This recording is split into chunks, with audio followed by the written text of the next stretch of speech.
Welcome to r/Am I the Jerk, where a wild Karen is demanding her friend stop wearing makeup.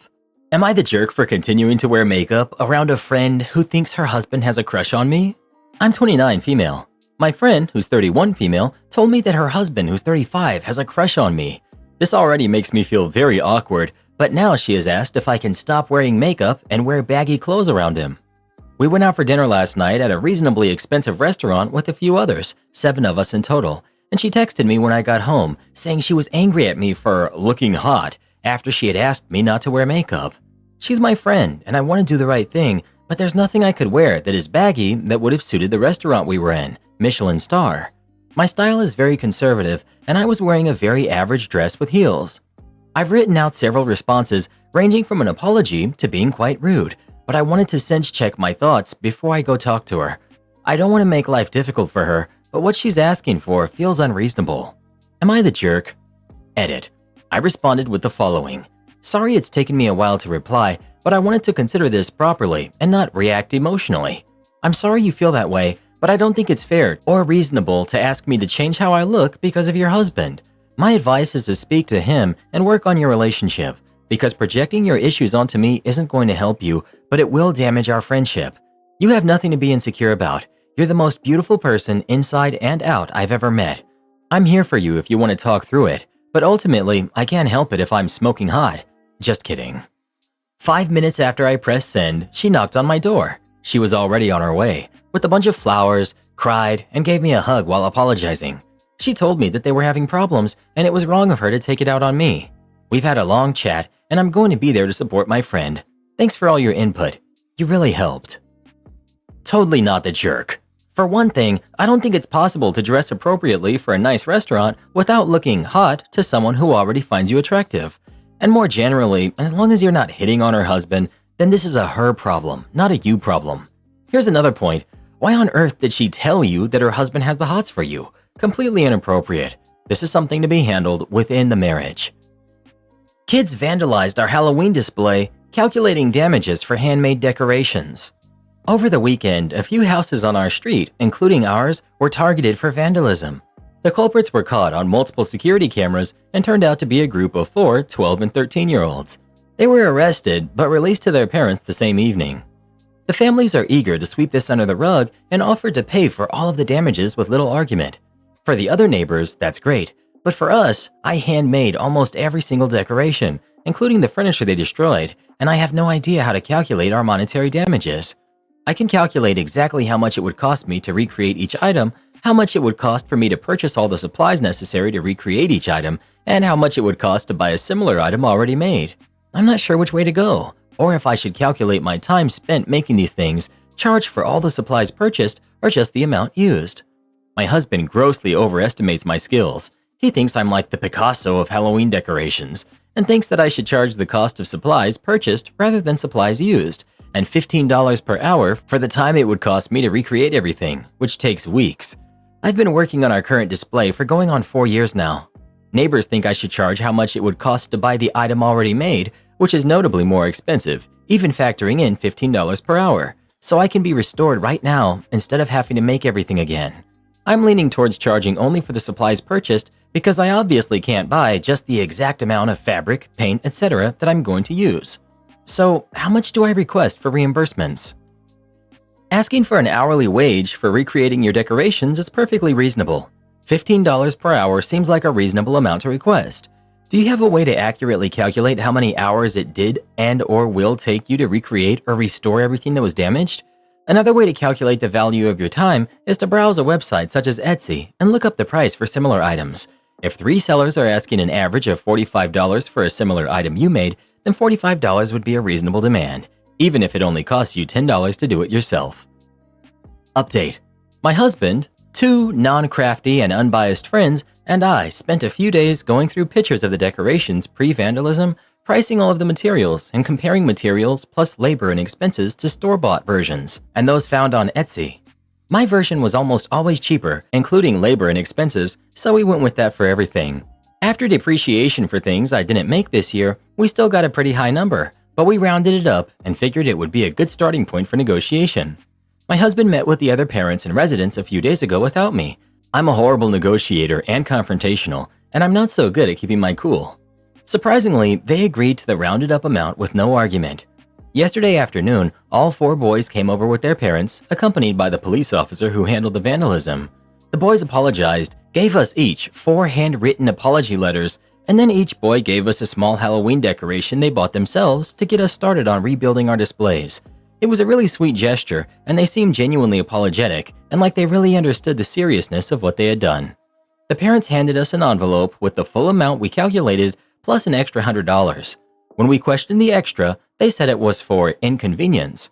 One of the parents also gave us a jar of some homemade pumpkin butter and her own apology note. The officer asked us to sign paperwork saying we were fully reimbursed for the damages the boys caused that night, which we did. He's supposed to mail us a copy of the paperwork later this week. After today, the boys aren't allowed in the neighborhood at all for at least a year, but we don't think they will pull anything like this again after all of this anyway. It's been raining off and on all week, so we've had plenty of time to work on new decorations for our display. We finally started putting things out again yesterday. We still have a lot to go and probably won't finish everything before next weekend. Our destroyed display was 5 years worth of work, but between store-bought replacements, some donations from friends and family, and the things we've done so far, it's looking pretty good. Am I the jerk for calling out my wife for never doing the hard chores? My wife, who's 40, and I, 39 male, have been married for 7 years, and we have 2 kids who are 4 and 2. We both work full-time but have different schedules. I work a standard Monday to Friday 40-hour week, while my wife's job requires her to work Saturdays, so she takes random days off during the week to compensate. Both of our kids are in daycare during the week. When my wife takes a day off, she gets chores done like cleaning, shopping, laundry, etc., which is great. However, these are things that can also be done on the weekend. She often leaves more labor-intensive chores, like yard work, for me to do on the weekends. We have a 1-acre yard, so there's always something to be done. But it's nearly impossible for me to handle that on Saturdays when she's working, and I'm home alone with the kids. I've talked to her numerous times about doing some of the yard work on her days off when the kids are in daycare, but she refuses, saying it's too hard. And yeah, I know it's hard. I'm the only one doing it. Even harder when I'm chasing 2 kids around. This means I spend nearly every Sunday doing yard work, leaving little time to relax or enjoy myself. We've argued because it feels like she gets a work and kid-free day to herself during the week to do the easier chores, but she leaves the more physically demanding work for me on my one free day of the weekend. After working Monday through Friday and then watching the kids all by myself on Saturday, I'd like to have at least part of Sunday to relax, maybe watch football. But instead, I'm stuck with the yard work. This past week, my wife took Thursday off and got some chores done. When I got home with the kids that night, she made several comments that really upset me. She kept saying, "We still need to mow the lawn this weekend. We need to trim some bushes and trees and bring the brush to the yard waste site.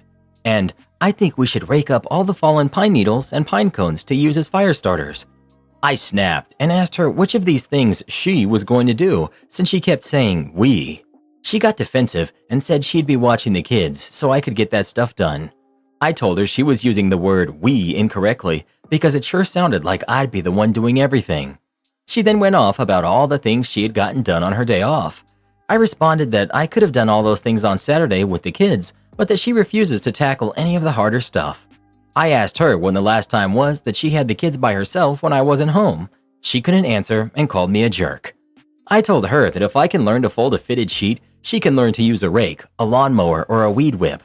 I also mentioned that I'm going to start planning time for myself on weekends, even if that means hiring a sitter, so I can finally get some time to relax. She thinks I'm overreacting and expecting too much from her because the yard work is difficult. Info: why did you buy a house with 1 acre when you both hate yard work? Could the house be the jerk? If she does yard work on her day off, will you happily do the cleaning, shopping, and laundry on Saturday? You're the jerk for presenting this as being about equal labor when it's really about football. You seem to think that her midweek child-free day to clean the whole entire house entitles you to a child-free day to sit on your backside watching TV. All you're proving here is how little respect you have for the things she does to keep the household running smoothly. You seem to feel like it's not real work. Get earbuds and stream the game on your phone while you work, if it's that important to you. Or hire a lawn care service. Hire a service guy to do your lawn job. Is this really something worth arguing about? You both have a job, so you can afford to hire one. It sounds like you don't value the work she does for y'all's home. Groceries, laundry, and cleaning are all as important as yard work, if not more. She doesn't relax on her off days. Why do you think only you deserve to? Sounds like you need to hire someone to do your yard work since you can't seem to handle it. With something like that in place, you can help her with other chores you deem easy instead, and y'all can both get some rest days in. Take a step back and look at all she's done for your family before you start feeling sorry for yourself. Not the jerk. She refuses to learn to use the lawnmower because it's too hard. Same with the snowblower, the weed whacker, etc. She does not want to do any yard work. She wants all the easy stuff and leaves the hard stuff to him when he has the kids and he's alone. I won the lottery and it ruined my relationship with my boyfriend and my family. I never thought winning the lottery would be anything other than a dream come true, but here I am with more money than I ever imagined, and it feels like my life is falling apart. A few months ago, I bought a lottery ticket on a whim. I almost forgot about it until I saw the numbers on the news. I couldn't believe my eyes. I had won $600,000. At first, I was in shock. I called my boyfriend Jay and he rushed over, equally ecstatic. We were both over the moon, dreaming of what we could do with the money. But the dream quickly turned into a nightmare. It started with Jay. He began making plans for the money without really consulting me. He wanted to quit his job immediately, buy a luxury car, and invest in risky ventures. When I suggested we take things slow and maybe talk to a financial advisor, he got defensive. He accused me of not trusting him and said I was trying to control everything. Then my family got involved. My parents, who I've always had a strained relationship with, suddenly wanted to reconnect. They started dropping hints about their financial struggles and how they could use some help. My sister, who's always been jealous of me, outright demanded a share, saying she deserved it for all the time she's supported me. It felt like they were all looking at me differently, like I was just a bank to them now. Jay became more distant and started spending a lot of time with his friends. He'd come home late, smelling like alcohol, and we'd argue about his spending habits and his new friends who seemed to only care about our money. The final straw came when he suggested we invest a large sum into a business venture his friend was starting. I said no, wanting to be cautious, and he exploded. He accused me of being selfish and not believing in him. The argument was so intense that he stormed out and didn't come back for days. During that time, my family's demands became more aggressive. My parents hinted that they were entitled to the money because they raised me. My sister called me greedy and accused me of abandoning my family. I felt trapped and overwhelmed, unable to make anyone happy. When Jay finally returned, we had a long, painful conversation. I realized that our relationship had become toxic, revolving around money rather than love and mutual respect. We decided to break up. He moved out, taking some money with him as a parting gift, and I felt a mix of relief and sadness. Now I'm alone with my fortune, but I've never felt poorer. My family is barely speaking to me, and I've lost someone I thought I'd spend my life with. I've hired a financial advisor and a therapist to help me navigate this new reality, but the emotional toll is immense. Winning the lottery was supposed to be a blessing, but it turned into a curse.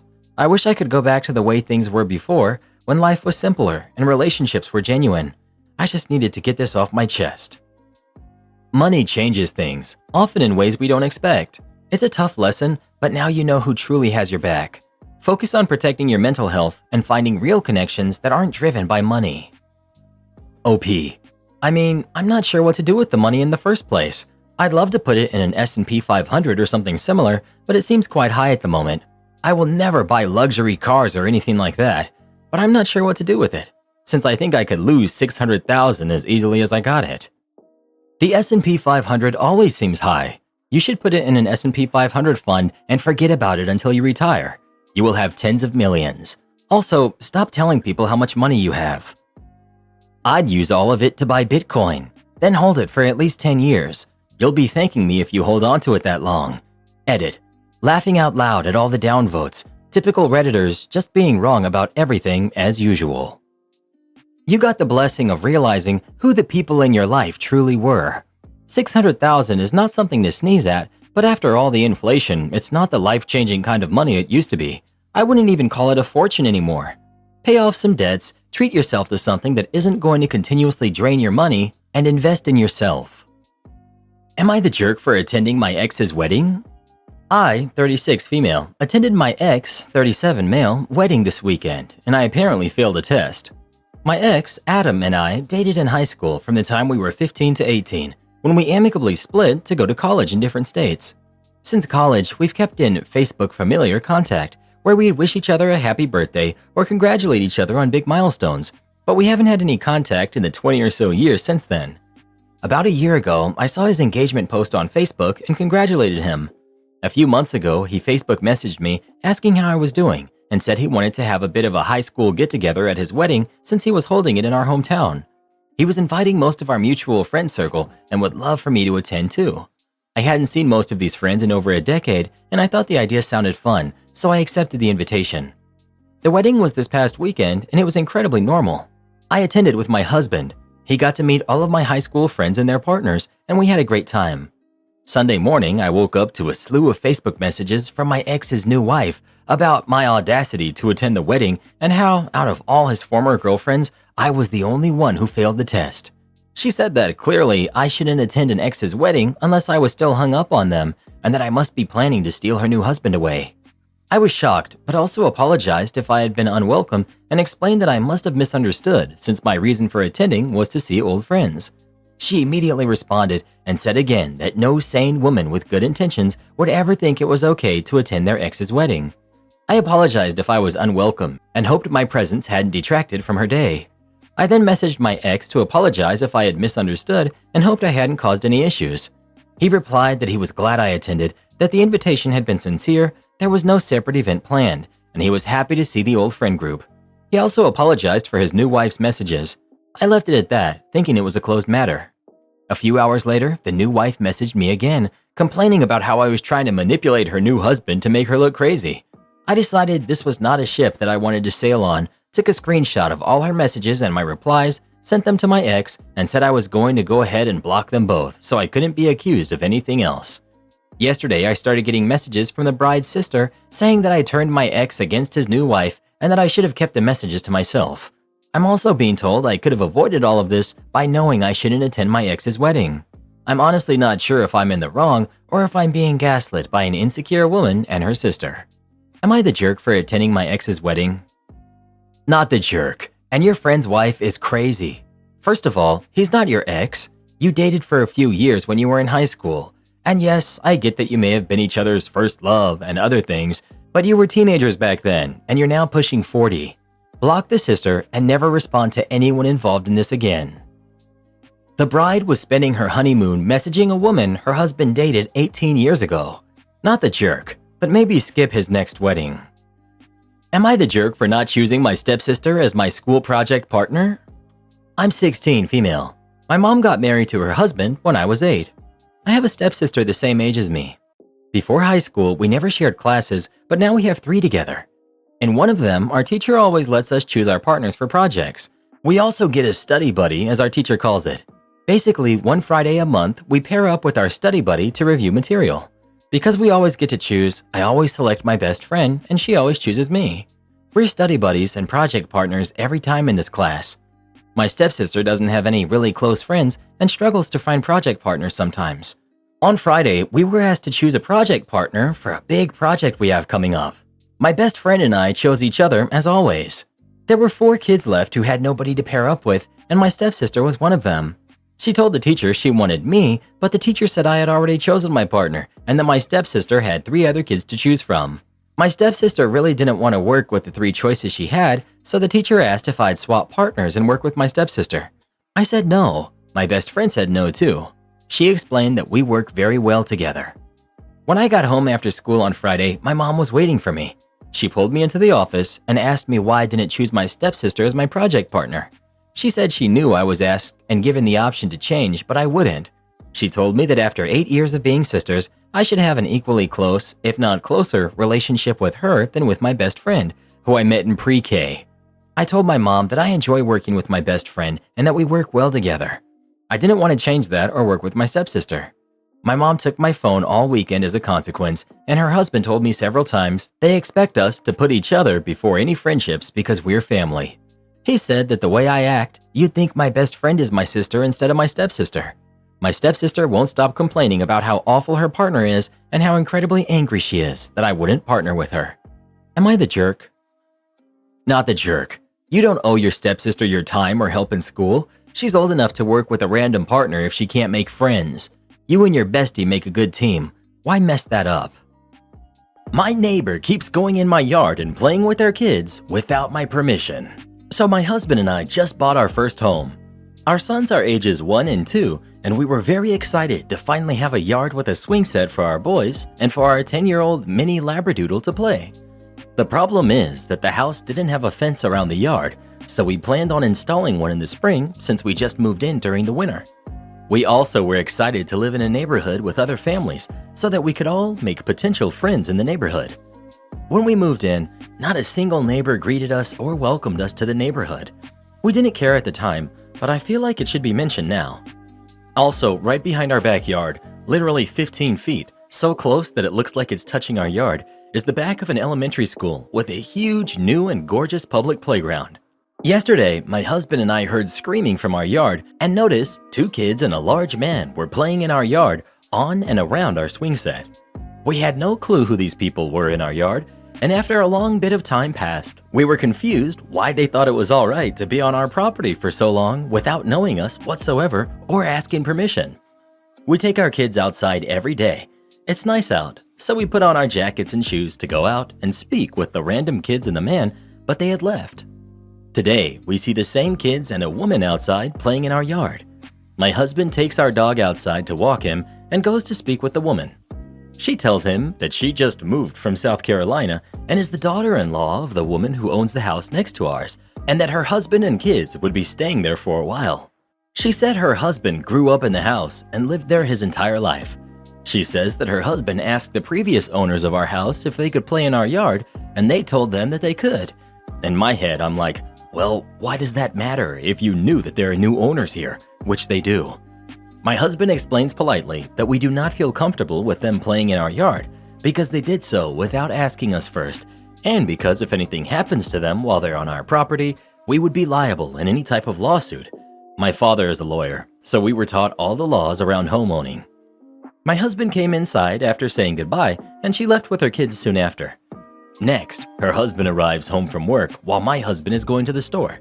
He immediately takes his kids into our backyard and plays the entire time my husband is gone. My husband comes home from the store and the neighbors leave our yard. My husband goes to take the trash out and the neighbors come back into our yard to our swing set with a large dog on a leash. My husband, not expecting another confrontation, just taking out the trash in his yard, walks up to the neighbor father and again explains that we do not feel comfortable with them playing on our property, yada yada yada. My husband also says twice in the conversation that the giant public playground is literally right behind our homes. The man says that his son is autistic, as if this is an excuse of why he takes him into our yard and not the public playground. In my head, I'm thinking, well, sir, my son is autistic too and loves water, like is totally obsessed with it.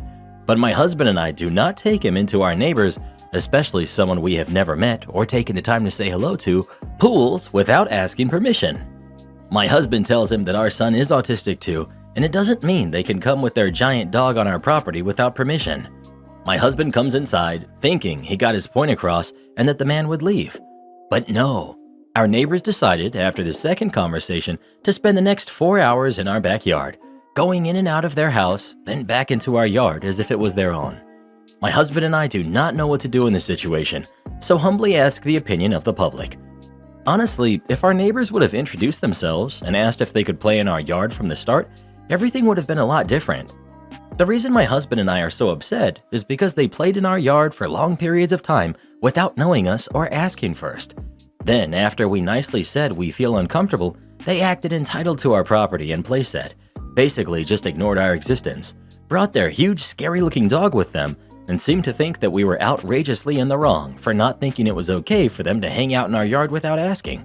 We did not go out a third time, honestly, because we do not know what the right thing to do here is. I know that legally they're in the wrong. They are trespassing on our property and should not be doing so. I personally would feel so weird as a mother taking my kids into someone else's yard to play without asking. My head would be racing because it would feel like a crime because technically it is. But if these neighbors are so insistent that what they did was perfectly fine and that my husband and I are the jerks basically, then is there some human decency, right versus wrong, common knowledge that I am unequipped with? Is it okay to play with your kids in your neighbor's yard on your neighbor's playset if you have never met your neighbor and made zero attempt of doing so or asking permission to use their property? Update. I just went to walk my dog, and the neighbor was in my yard again with his kids and his big scary dog. His dog immediately started barking and growling towards my dog as my dog did his business. I thought to myself, why should my dog, who is still getting used to his new yard, have a stranger and his giant dog, 4 times the size of mine, just chilling in our yard? So I put my phone on record in my pocket and walked towards them with my dog. The entire time his dog was freaking out as we approached them, so I stayed about 10 feet away and said, "Hi." The man didn't look at me. He just held both his hands on his dog and looked annoyed that I was interrupting them in my backyard. I said my name and that I was the homeowner, and he still did not look at me. I asked nicely if they would stop trespassing in our yard. The man just said, "Yeah." So I said, "Thank you, we would really appreciate it." At that point, his dog lunged at mine, and my dog pulled away and managed to pull his head out of his collar. The man's dog went for my dog, so the man grabbed his dog with both hands, and I scooped up and held my 25-pound Labradoodle. I said that this was one of the many reasons why they should not be trespassing in our yard with their giant dog. The man said, "I heard you the first time," and I walked towards my home to get my dog inside. At this point, I'm highly regretting taking him out there to begin with. Dog mom fail. But then again, it is my own backyard. I'm also thinking, dude, you clearly didn't hear us the first time because this is the 3rd time. Once I got inside, I looked out the window and they left my yard. I have the recording of our conversation just in case anything else happens. Call your local police station and ask what the process there is to have them officially trespassed. At a previous home, I had to give the man a verbal, "You are not welcome here." After that, he could be ticketed and arrested. You and your husband need to stop being so passive. You don't have to worry about upsetting the neighborhood because they ignore you and your family but love your property. Place serious "no trespassing" signs in your yard. Call your local law enforcement agency for your area and discuss the situation with them. Create a timeline from the first incident to the last with details. Take pics with cell phone until you have security cameras installed. Know where your offending neighbors live, so future trespassing warrants can be issued if it comes to that. I would also talk to your local animal control agency and make an incident when the other dog tried to attack your dog. I would draw a very hard line in the sand. Well, who do you think is the jerk? OP or their neighbor? Please let us know. If you let entitled people walk all over you, they'll never stop. My daughter, who's 25, is obsessed with a blanket. I finally gave her a piece of my mind. I'll try and keep this short. I, 50, have a daughter who's 25. Recently, her boyfriend, who's 27, knitted her a blanket with her name knitted on it, and it doesn't look the best. But for some reason, my daughter loves it, and whenever I'm visiting her apartment, she almost always has it on her when she's sitting on her couch or bed. It does get really cold where we live, but the extent to which she likes this blanket is odd, as if she's a kid who's obsessed with a stuffed animal or a toy. I recently asked her about it, and she said she likes it because her boyfriend made it, and it reminds her of him since they don't live together yet, and is extremely large on her, so it's comfortable. I told her that she was acting like a kid. She said that she wasn't. I repeated that she was definitely acting like a kid, and that I found it weird. She told me she had no idea why I would find it weird and told me to leave her alone. I told her she was being infantilized, and it was disgusting. She said that she would kick me out of her apartment if I didn't stop arguing with her, so I remained quiet. I'm starting to think I may be the jerk for accusing her and her boyfriend of such things. Am I the jerk? You're the jerk. Normally, I would offer at least a brief explanation as to why I voted that way, but you just upset me. I've seen a lot of crap on this subreddit over the past few days since I started looking at it, but this is by far the craziest that I've seen. You really want a problem with your daughter over liking something her boyfriend made for her? Really? It doesn't matter that it doesn't look like a masterpiece. He made it for her, and it's special to her. It must be really sad being you. No one has ever put any effort into making you anything. That's probably for the best, because you wouldn't appreciate it anyway. Get out of here. You're the jerk. Of course you are. She's fond of a handmade gift her boyfriend gave her.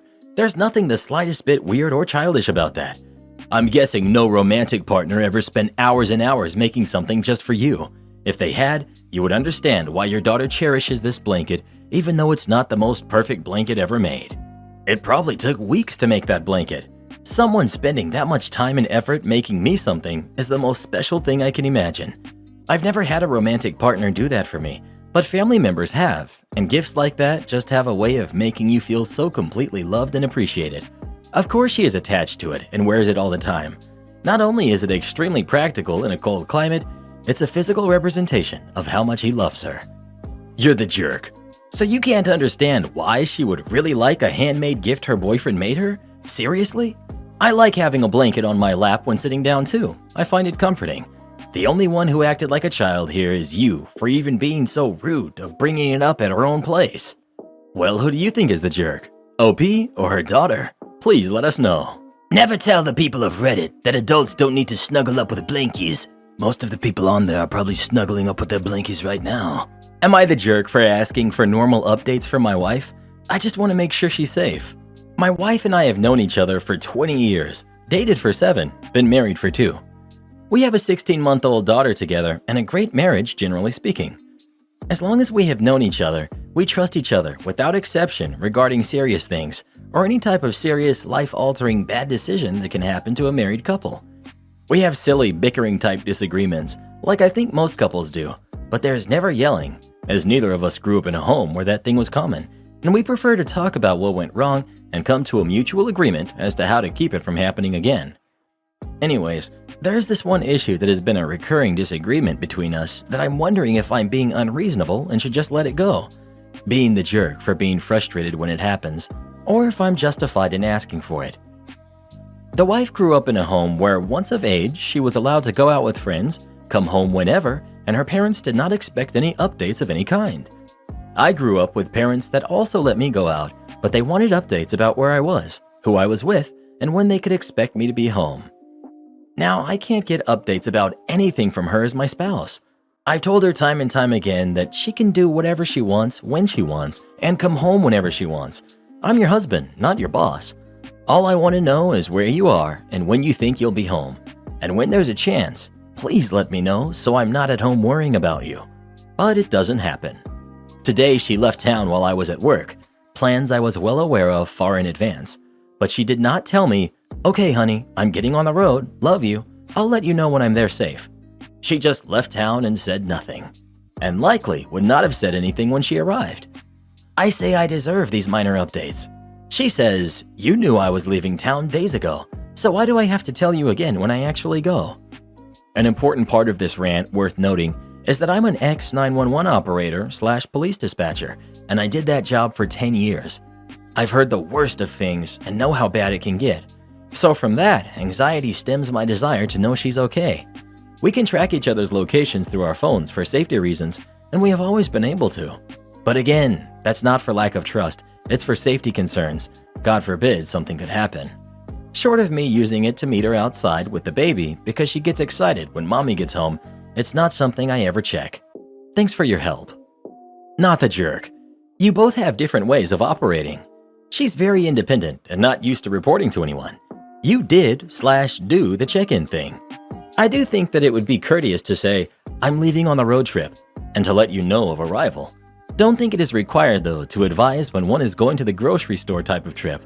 You two need to discuss and come to an agreement, which will likely require compromises on both sides. This needs a lot of upvotes.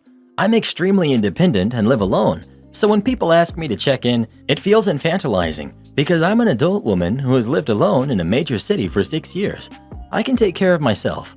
I don't have to do it on a regular basis, so why would I do it the few times a year when I'm around family? A lot of adult men and women who can take care of themselves and who live alone are still attacked every single day. It's not infantilizing to want to ensure someone you care about is safe. Not the jerk. I wouldn't necessarily say you're being unreasonable, but I do think you should ease up on expecting unsolicited updates. If you know she's leaving town, do you text her, "Hey, let me know when you leave or get there safe"? I'm in a relationship with uneven habits like this, and my partner is just not wired to give that kind of feedback. If I ask after it, I almost always receive an answer though, because they're considerate. If she just ignores you, that's another story. Not the jerk. Part of marriage is learning to understand and accommodate another person's communication style and needs, and what you're expecting for is well within the realm of what she should be willing to do, especially since you have a kid together. Letting the other person know where you are and when to expect you is common courtesy when you have childcare to coordinate. Obviously, she's not a monster, but she should be willing to meet you at minimum halfway there. Well, who do you think is the jerk? OP or his wife? Please let us know. If Reddit boy expected me to text him updates all the time, he'd need a new head. Why would I need updates? You never leave this room. How could you say that, Reddit boy? Be in the conference room at the time meetings are scheduled to start. A couple decades ago, I was working as a network engineer for a consulting company. The company owner, Kim, was the best salesperson I've ever met, could sell ice to Eskimos. She had a temper, threw a shoe at me once, but great technical knowledge and knew when she didn't need something.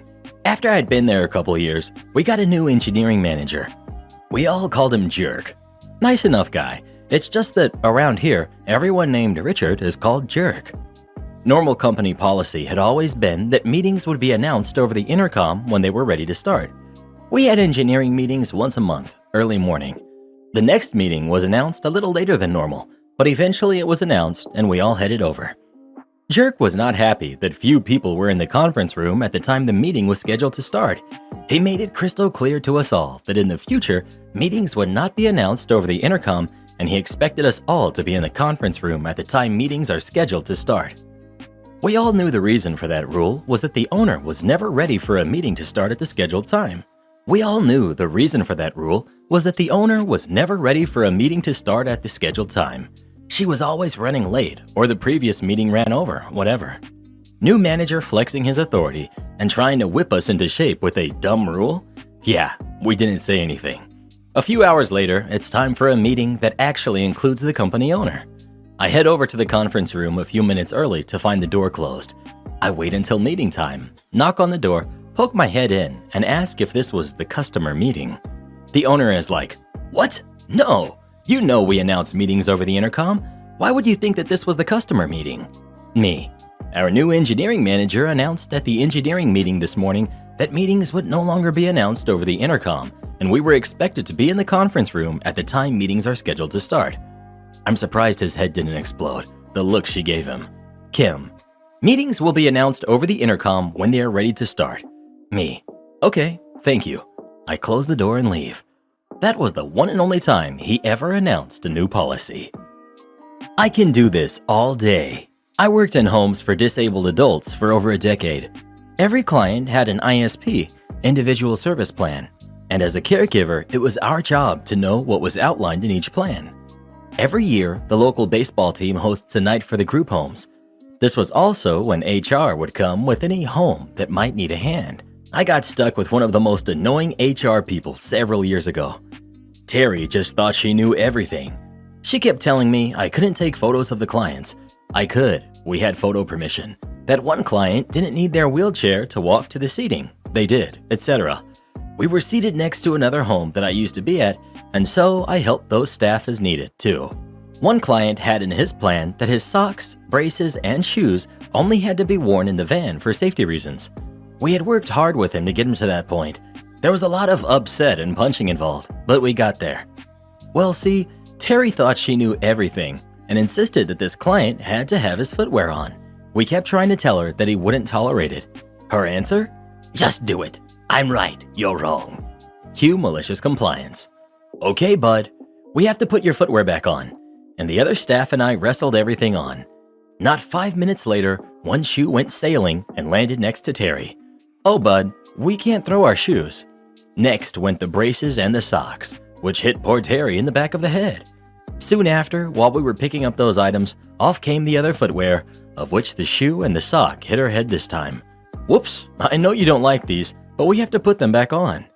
Again, everything was taken off and launched. Every single thing hit Terry in the head again. I went to gather his things and said, I am so sorry, we will get these back on ASAP.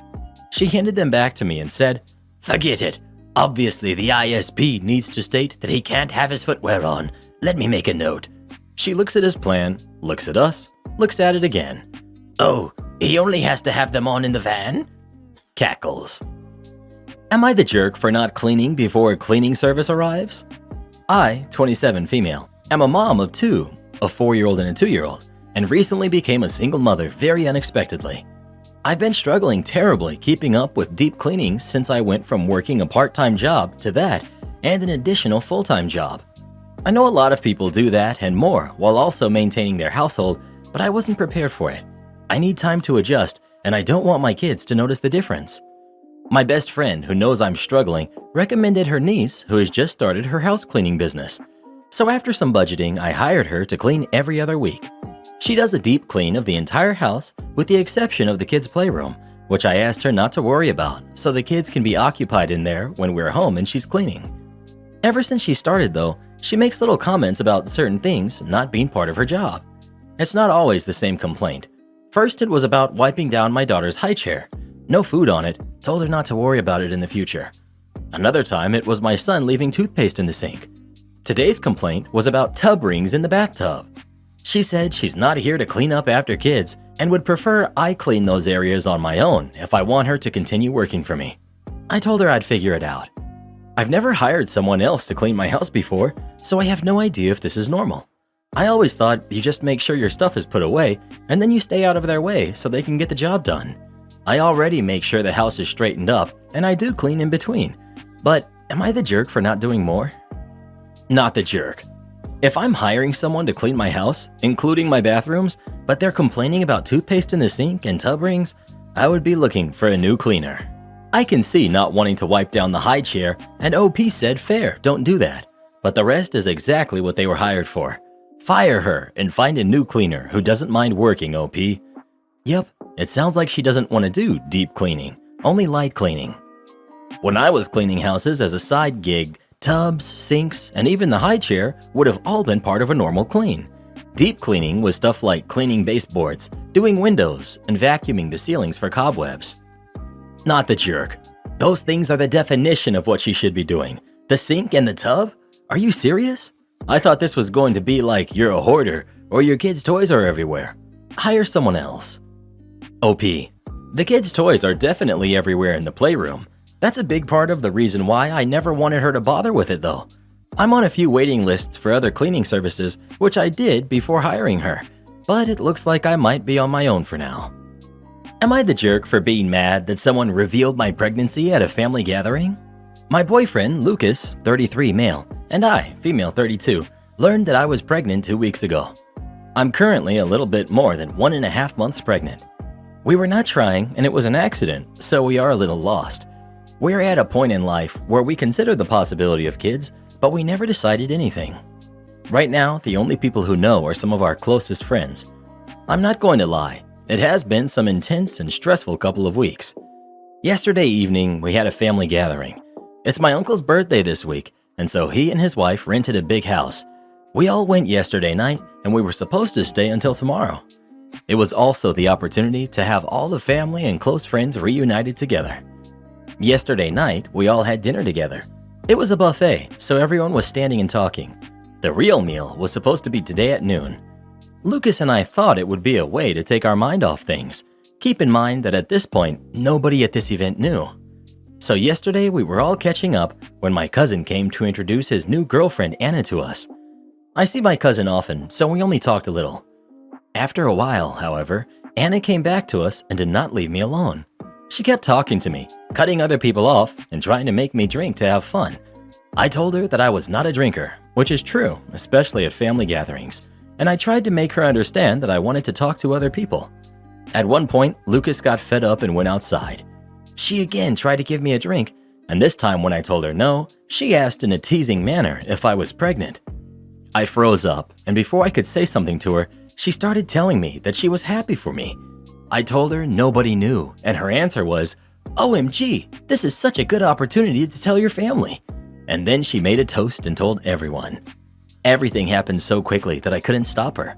Everyone came to congratulate me, and I started getting overwhelmed and cried. My cousin went to get Lucas, who came for me, and we left to go to our rooms. A lot of people tried to follow us, but he explained that we needed some time. Later, he went out and told people that we didn't want everyone to know yet. They left us alone for the rest of the night. This morning, we went for breakfast, and a lot of family members called me dramatic for leaving the night before. I tried to explain that Anna had no right to tell people and that we didn't want people to know. They got mad at us, saying that at one point or another they would have known, that I should not have kept it a secret and that I should be thankful for Anna so that we could all celebrate. We lost it and went home. My family kept calling and texting us. They said that we overreacted and that we spoiled the good news and ruined it for everyone. Not the jerk. As a non-drinker, I can say right now that Anna was already the jerk for not respecting the fact that you don't drink and just leaving it at that. People like that are so annoying. This is entirely her fault. She should have respected your boundaries from the beginning, but she didn't. You deserve an apology from her. Am I the jerk for getting more expensive gifts for my friend than I do for my girlfriend? My best friend of 7 years has a very expensive taste. I've always bought her fancy and luxurious gifts, and she's the happiest when I do so. No, I never wanted to date her or she to date me. It's just a thing we did, and we were always close platonically. I'd do the same for my male friends as well if they had expensive taste. My girlfriend of 2 years never showed or implies she had expensive taste, so I just bought her some regular things because I knew she'd be happy and grateful either way. I didn't have to break the bank to make her happy, and I really love her for that. But recently, she raised a concern to me about how it seems very weird and dismissive and favoritism, how I put so much effort into my best friend's gifts than I put into hers. She said she's feeling I favor my best friend over her because I put more thought and more research into getting her the perfect gift, while to my girlfriend, she assumes I just get the first thing I see just to be done with it.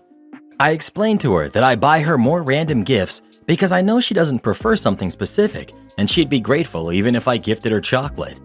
She told me that's the problem, and that I never even thought of putting effort for her, and that I'm simply not paying attention. It never occurred to me that way.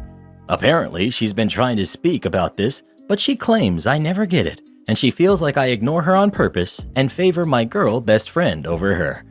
Am I the jerk? So, because your friend is a superficial person that only likes expensive things, you reward her by taking a lot of time and care thinking about what to gift her and spend a lot of resources. And because your girlfriend appreciates more the thought behind the present and is not so worried about the price, you punish her by not thinking much about what you give her and also get her something cheap because you like she doesn't make you break the bank. I hope the way I just expressed this makes it clear to you how she feels about this situation. You don't have to spend gazillions on the presents for your girlfriend, but you do need to be thoughtful because she is a nice person that actually cares about the thought behind the present more than the present. You're the jerk. You're the jerk. How does less expensive taste translate to it's okay not to make any effort to put any thought in gifts for her? Of course you're the jerk. If you have the money, then that's fine. Do what you want with your own money. But seems like you put your friend's wants and needs over your girlfriend, just because your girlfriend isn't materialistic. She'd probably appreciate effort and memories over gifts. Just because your friend has expensive tastes, that doesn't mean you have to fund that. Well, who do you think is the jerk? OP or his girlfriend? Please let us know. I'd love to be his friend. Maybe he'll buy me expensive stuff too. Karen's sister demands I buy better presents for her kids. I'm a 23-year-old female with 2 young nephews. I enjoy reading. I have a home office/library that has half the room as bookshelves filled with books of all kinds, from school textbooks and research books to fantasy and kids' books. I admit I am a bookworm.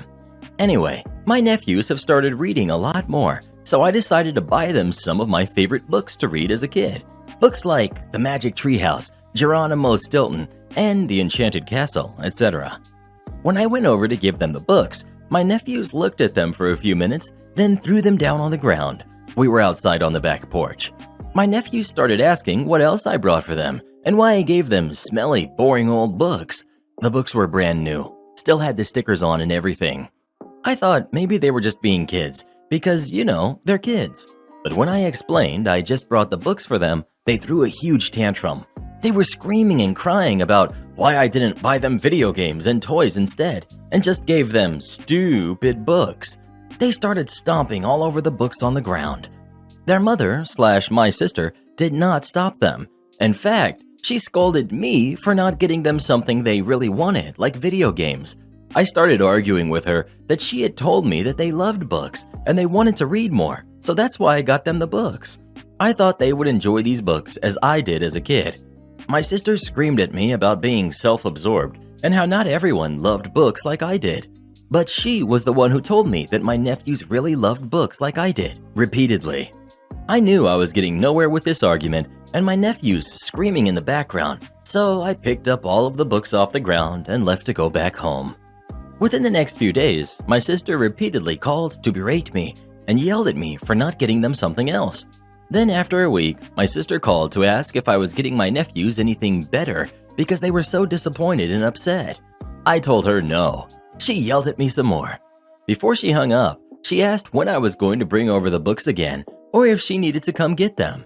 I told her no, and that I was keeping them because she and my nephews were being ungrateful and entitled. I told her that she should teach her kids better, not to be spoiled brats, and to be appreciative of any gift that someone gives them, regardless of if they like it or not. Like I said, I enjoyed these books as a kid and would love to reread them as much as I can. So I decided to keep them for myself because my nephews didn't want them to begin with and were being entitled brats. So, am I the jerk for keeping the kids' books I bought for my nephews? Edit. My sister has raised my nephews to be spoiled rotten. If they don't get their way, they will be little monsters to you or others, and my sister encourages their selfishness and bad behavior. One of the reasons I am low contact with her right now. For the people that are asking for my nephew's ages, one is 7 years old and the other is 2 years old. I mostly got the books for the 7-year-old, but thought maybe he or my sister could read them to the 2-year-old, like bonding time or something. And yes, both play video games. My sister bought each a small handheld kid iPad or whatever it's called, I'm not sure. I didn't even know that such a thing existed until my nephews were a little over 1 year old. They both were taught how to use them, as well as YouTube, kids' TV channels, and Game Boys. I've ranted about kids using technology in another sub before. When I was a kid, we played outside. My 7-year-old nephew knew how to use basic internet/computers at the age of 2. Now my 2-year-old nephew does as well. I believe today's parents rely way too heavily on technology to entertain/keep their kids busy, but that's just my opinion based on my experience with my nephews. I let a 9-hour-long baby cry loop from YouTube run on my sound system on max volume to teach my neighbors a lesson. So I wasn't at home, obviously, during the night shift since I was at work.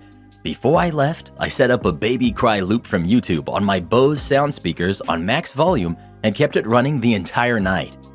I have sleepless nights since October of 2021 because of their baby. I tried talking to them, but they seem to be really ignorant parents.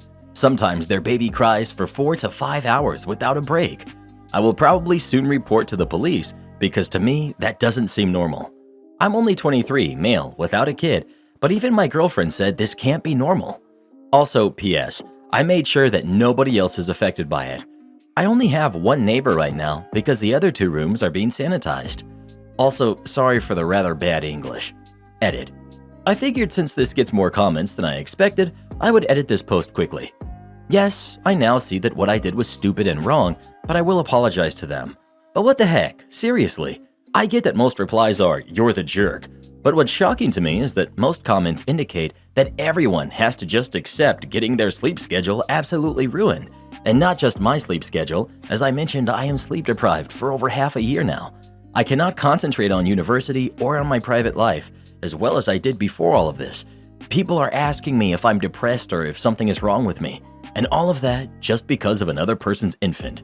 I shouldn't pay with my education nor my social life. And to the people who suggest I just move out or move into a house if I can't deal with crying babies, yeah, I'm sure everyone my age being a student has that possibility. So yeah, my action was stupid and I am 100% going to apologize. However, just because you now have a baby doesn't mean that literally no rules apply to you anymore. I have a right to live a healthy life as well. And sleep is an important part of a healthy life, especially long-term. It's shocking to me that I, in my age, have to write this to a lot of people who raised kids, looking at 85% of the comments. Edit 2. Yes, I do work night shifts, but I'm a full-time student. My faculty is of full-time studies.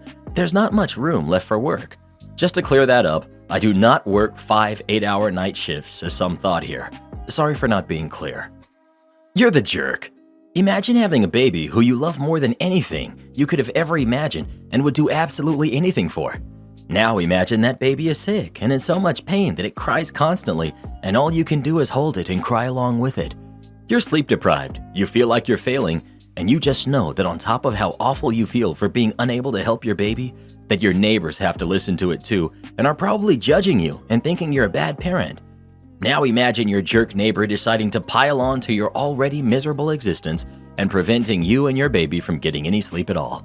One more time, you're the jerk. And on behalf of your neighbors and parents everywhere, a heartfelt forget you.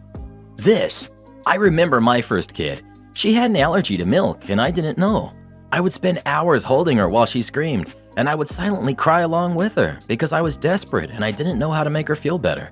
The impact on my mental health was so much. Fellow milk allergy mom here, it's the worst. I was absolutely distraught because we did everything we could think of and she was still just so miserable. My husband and I would just sit and cry with her. We only found out because we were so sleep deprived that my husband accidentally grabbed soy formula instead of regular, and she was a totally different baby. If you work the night shift, you can't even be mad that people are up making noise during the day. But you can get in trouble for being loud during quiet hours. You're the jerk, right? Like I work night shifts too, and yeah, it sucks if you need to sleep and everyone around you is awake and busy, and with that, also loud, but that's just something you have to deal with. Sure, we can be courteous to each other. My downstairs neighbor once came up and asked me politely if I would mind turning my music down since she tried to sleep for the night shift. Sure, I did, but the difference is you can't just turn a baby down. It's not like the parents enjoy it when the baby cries or sleep. Well, what do you think? Is OP the jerk for blaring that sound all night or not? Please let us know. Desperate times call for desperate measures. Wee. Would I be the jerk for calling the police on my boyfriend after he let his brother and his family live in my holiday home without my permission? For context, I, 28 female, inherited a holiday home from my grandma some time ago. I never really use it as it's roughly a 5-hour drive out from London where I live. It's relevant to the story that the keys to the holiday home are on a rack with literally every other key to anything my boyfriend or I own. The holiday house has a security system hooked up to my phone. When it detects someone on the property, cameras turn on and I can see them. My boyfriend's brother, 33 male, recently had his 4th kid. Him and his wife currently live in a 2-bedroom apartment. So 3 days ago, they were both over at mine and my boyfriend's house with all their kids. He was talking about anything and everything. I was holding the baby. My boyfriend's brother eventually mentioned how I have my holiday home and how it has more than enough space for him and his wife to raise their 4 kids. My exact response was, yeah, but I'm not gonna let you live there, so... He went quiet after that, and his wife started to collect their kids and their things. They left about 10 minutes after. My boyfriend hasn't said anything to me about the conversation, yet. I'm feeling bad about my response, because I know that they really do need the space. So fast forward to yesterday. I wake up for work, and I realize my boyfriend isn't in the bed. Nothing out of the ordinary. He works from 8:30 a.m. When I'm finally about to walk out the door, I go to grab my keys and notice my holiday home's keys are gone. I look around for them, can't find them, so I call my boyfriend. First time he doesn't answer. Second time he doesn't answer.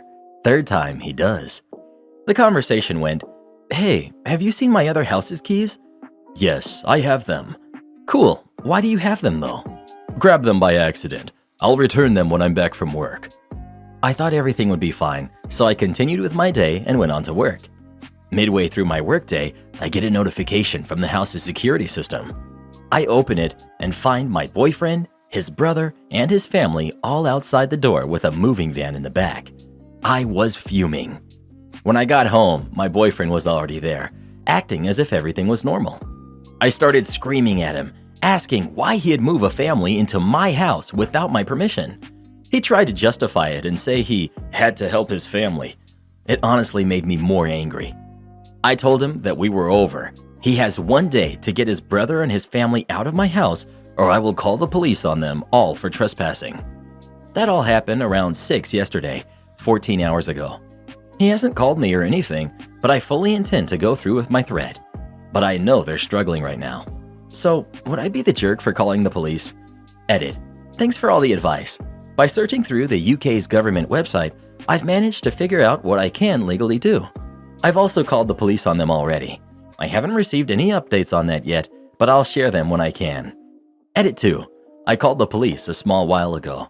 About 30 minutes ago, they came and returned my keys and let me know that the family had been told to leave by them. At first, they refused, but eventually they packed their things up and went. My ex-boyfriend, his brother, and his brother's wife have been blowing up my phone, asking why I'd put them and their kids through this. I've blocked them all.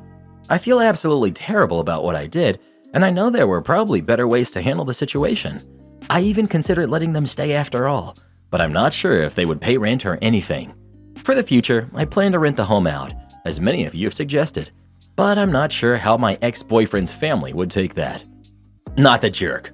Call the police now. Do not procrastinate out of confusion and misplaced kindness any longer. This is a bad situation, and the longer you delay addressing it, the more complex and difficult it will become. These are people who made the conscious choice to deceive you and steal from you. You cannot trust them to behave reasonably or predictably. You need to get them out of your property, have the locks changed, and pursue whatever legal action is available to you to ensure that they are sufficiently cowed to be unlikely to risk doing something this foolish again. I'm not sure how squatting rights work in the UK, but the less time they have there, the better.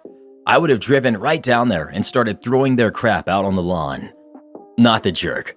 Sorry, but for all the people saying that OP is making kids homeless, A, it wasn't their house to suddenly move into to begin with, and B, it is not OP's responsibility to provide shelter. The parents are the one responsible, and they are essentially squatting. It was not in the boyfriend's gift to decide what happens to that house. It takes time to box things up and planning a move, so it's possible boyfriend and his family must have been planning this for some time behind OP's back. Will they be paying for the rent and bills? Has any of that been considered, or were they planning to have OP foot the bill? I'd call the police, OP. Not the jerk. It's your property. You said no, and your boyfriend literally went behind your back and moved his brother and his family into your house. Call the police before you have a case of squatting on your hands. What else does he do behind your back? It is also not your problem that his brother and 4 kids live in a 2-bedroom place. Firstly, they didn't have to have 4 kids, and it's his responsibility, not yours, to ensure adequate housing. Once again, not the jerk. Well, what would you have done in this situation? Would you have let him live in your vacation house or not? Please let us know. I would have set up some booby traps. Have you ever seen the Goonies? My mom seriously embarrassed me by arguing with a cashier. But was she actually in the right? So my mom, my sister, who's 14, and I, male 16, went to the mall to watch a movie. After it ended, we decided to shop for a while, and they wanted to enter this women's clothing store. Once they had their clothes, we all went to pay. One of the things my sister chose was a $12 blouse. When the cashier scanned it, the price said $60 instead of $12, and the cashier said it was a system mistake. She said that she was going to scan a $6 ring twice so that it can charge the right price for the blouse. The cashier did what she said, but when my mother finished paying, she saw that she had also been charged the extra $60 because the lady forgot to remove it. The cashier said it was a mistake, and I was starting to get embarrassed because my mother asked for the extra money back. The cashier said she couldn't do that and called the manager, who said that the store had a no return policy, so they couldn't pay back unless she created a store account and made a minimal purchase. Long story short, my mom kept arguing with them until they just opened the cash register and gave her back the money.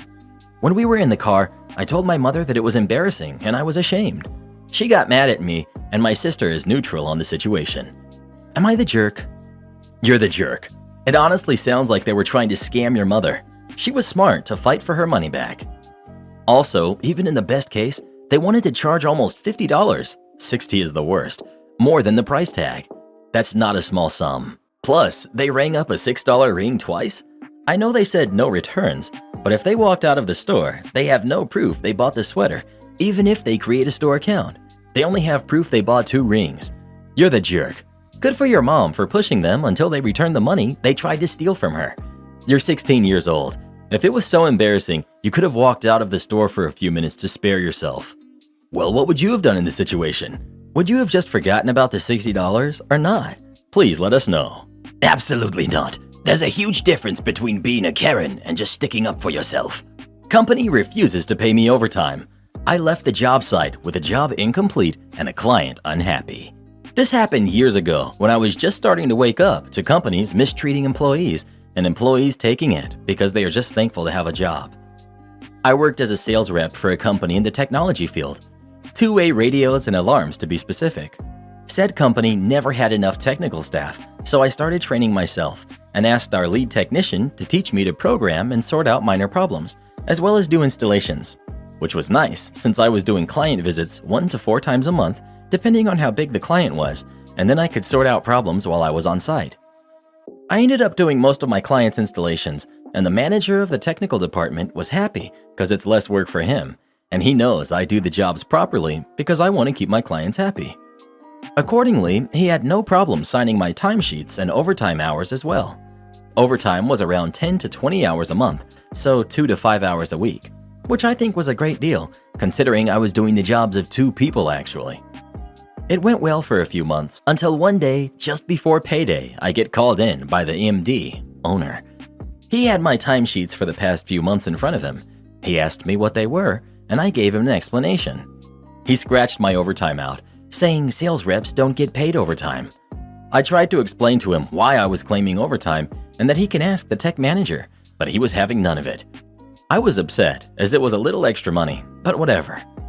About a week later, I was at a client about 160 kilometers, 100 miles, from the office. We had a big installation and was almost done, except for programming and tidying up some cables. I checked the time and told the apprentice technician to pack up. He was like, "But we're not done with the job." I told him I don't care. I don't get paid overtime. It's 2 p.m. and it's still a 2-hour drive back to the office. We packed up.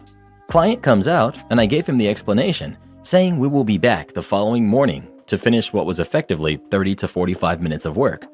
Client wasn't happy, but understands that I don't get paid to work late. I was on the road about 15 minutes when my phone rang. It was the owner, same one that said I don't get paid overtime. He asked what I was doing and why I wasn't finishing the job, as the client was not happy. I told him the explanation above, and then I said that he said I don't get paid overtime, so I'm not working late and will drive back to finish tomorrow. Silence for about 5 seconds, as I assume he realized I was following his express instructions and there was nothing he could do. He told me to go back and finish the job and we can talk about it later. I told him no, unless he pays me overtime. He says he will. I tell him to put it in an email before I will turn back. I could hear him go red in the face.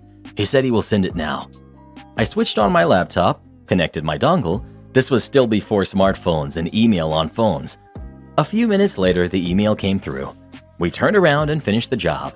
I got paid my overtime, and never again was there a query over my timesheets or hours booked. I was the only rep out of 5 that got paid overtime. Am I the jerk for telling a friend the real reason why a coworker wants to date him? I, 24 female, have a friend from work, 26 male, Ben. Over the years, coworkers told me Ben was interested in me, but I brushed it off. When I met Ben, I had a boyfriend who is now my husband. Ben met him and was even invited to our wedding, so the thought of him liking me was ridiculous. I ended up confronting him about it, and he said that he did like me at first, but stopped once he realized I was taken. My husband knows this and is totally fine with it. I never saw Ben as anything more than a friend. 2 months ago, I caught a coworker, Kate, who's 23, crying in the parking lot after work. I asked what was wrong, and she told me her boyfriend broke up with her and left the country after they found out she got pregnant, and she insisted on keeping the baby. Kate is white with blue eyes and blonde hair, and so is her ex. Most people in my country are tan and have brown eyes and black hair. This info is important later on. After the breakup, Kate went out on dates every day. The guys had one thing in common: blue eyes, blonde hair.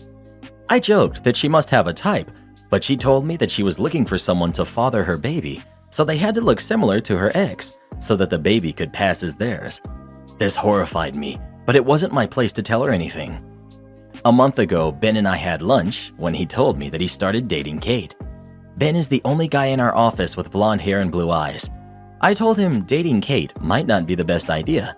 He asked why, and I gave him some excuses on how they're not compatible in my opinion. After lunch, I went up to Kate and told her what she's doing is wrong and asked her not to do this to my friend. She laughed it off and said it's okay and he won't find out. I stayed quiet for a while, but eventually told Ben he should seriously stop dating Kate. He said he figured I'll try to break them up because I'm jealous.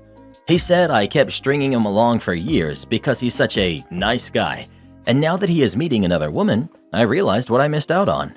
I was disgusted before finally saying to not come crying to me when he realizes Kate is only dating him so another man's baby could have a father.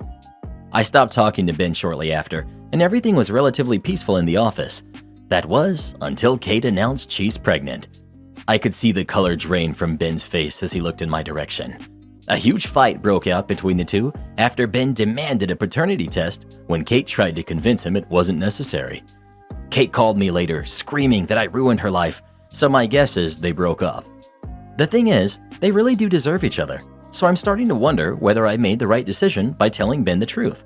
If I hadn't, they would have probably gotten married, and the baby would have had a loving father to look after him. Am I the jerk? Not the jerk. Kate is a jerk, and Ben should stop being so full of himself. Stringing him along because he's a nice guy? Goodness gracious. Well, who do you think is the jerk? OP, or Kate, or Ben? Please let us know. Kate and Ben would have been perfect for each other. They both sound like absolute fools. Am I the jerk? I didn't help my ex-wife. My ex-wife and I had very different views about spending money. After the birth of our daughter 3 years back, she started spending a lot of unnecessary money. I tried having discussions with her about budgeting, but she refused, saying that all of it was necessary for her. Some of the expenses were definitely necessary, such as a mother's helper, maid, cook, etc., and I had no problem with those kinds of expenses that would help her recover from childbirth. But there were others that were purely unnecessary and lavish, such as shopping, etc. It all reached a breaking point when she paid for her brother's college tuition from our joint account without even asking me if I was okay with it. I divorced her and we got equal custody of our daughter, along with me having to pay child support because our daughter was still very small. I had to also give her half of my business. I didn't want to run a business with her, so I sold my business and gave her half the money. I started a new business on my own, and it's doing pretty well now. Today, when I went to my mom's birthday party, my ex-wife was also present. My ex was a family friend, so she's still close to my parents despite our divorce. After dinner, I and my brothers were watching a movie. At that time, my mom came to me and told me she wants to speak to me in private. We stepped out of the house, and my ex-wife was waiting for us there. My ex said that she lost all the money that she received from me upon divorce because her investments failed. She said that if I had been more mature by running the business with her instead of selling it off and protecting just myself, she wouldn't have been in this position now. She said that she's been evicted from her apartment and doesn't have the money even for a hotel room, and told me that since I caused this, I should let her stay with me in my house. I refused and told her that she can leave our daughter with me for the time being and go stay with one of her friends or something. She started crying, and my mom said I should have been more kind to my ex, considering she's a close family friend. Am I the jerk? Edit. She got close to about 300 grand in the final divorce settlement, including everything. Nah, forget that. This is your time to strike. I would get a lawyer and fight for custody. There's no way someone that demonstrates that she is irresponsible with finances should be able to still have custody. She's not fit to take care of the kid. Don't feel bad for her. I guarantee you that if the roles were reversed, they would tell you to deal with it. Tell her to figure it out, not the jerk. Exactly. If it were him, she would definitely sue for full custody and most likely get it too. Besides, he still paid child support even when they have equal custody. The fact OP didn't laugh in her face and call her ridiculous means he's definitely not the jerk. Marrying someone rich, or who becomes rich, shouldn't be a set-for-life scheme if you divorce early on, or if you didn't contribute significantly in a way that helped them become successful. Men and women who get rewarded for marrying well for a brief period are ridiculous jerks, and it's absurd the amounts they get to maintain their lifestyle sometimes. They're adults, they can get a job. I'm glad OP sold the business to separate from her financially. He was fair and gave her half. As long as he takes care of his daughter, he's not the jerk. And being there for his daughter doesn't mean he should be forever responsible for funding her mother's life. That's on her, and she was already given a lot. I bet she'd try pushing for a relationship again now that she's broke. OP needs to take in their daughter till she can figure out how to fund her own life. She can have regular visitations.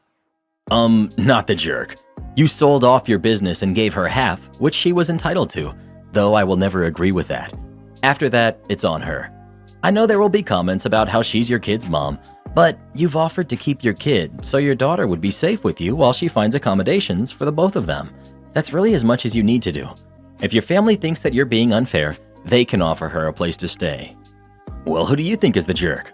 OP or his ex? Please let us know. If Reddit boy ever tries to leave me, I'm taking everything he owns. Am I the jerk for getting angry at my pregnant wife after she said I wasted years of my life raising my little sister? When I was 15 years old, I'm male, and my sister was 2 years old, my mom passed. After her passing, my dad changed. He became emotionally unavailable and barely showed any concern about my sister's upbringing. He was still financially available, as he would give me money at the end of each month and then just disappear. As a result, I took the parental role over my sister. I am the one who had to do everything a parent should do, from cooking, advice, homework, emotional support, etc. I basically raised her. When she was 10, she asked if she can call me dad, and it was the proudest moment of my life. I also consider her my daughter. Now she is 22 years old, studying for her master's degree, and I'm very proud of her. I also got married, and my wife recently got pregnant. We were talking one night, and she said, "I'm very excited because you will finally get a kid that you want." I did not like this comment, but I gave her the benefit of the doubt, as I had to take responsibility for my sister at a young age. I can see where she's coming from. Then she continues, "I always felt sorry for you because you were stuck in that situation and were forced to waste years of your life raising a kid that was not your responsibility instead of experiencing a young adult normal life, doing normal things. But now you can get to experience the genuine thing." I was raging inside and told her, "What do you mean, wasted all these years? I never once thought of those years like that. I'm very proud that I was able to raise my daughter alone, despite what happened with our parents, into a healthy, functioning adult. Experience the genuine thing? She is my daughter. It is as genuine as it can get. Just because you did not give birth to her, that doesn't mean our father-daughter bond is not genuine." She was shocked by how angry I got and said she was just trying to comfort me. I said, "Comfort me? Is this a joke? You have clearly no clue about how I feel." This happened last week, and we have still not recovered from this conversation. So, am I the jerk? Not the jerk. I get why you are angry. So if you can be calm about this, I can help you get where your wife was coming from. Your wife sees childhood as an important and necessary aspect of human growth and development.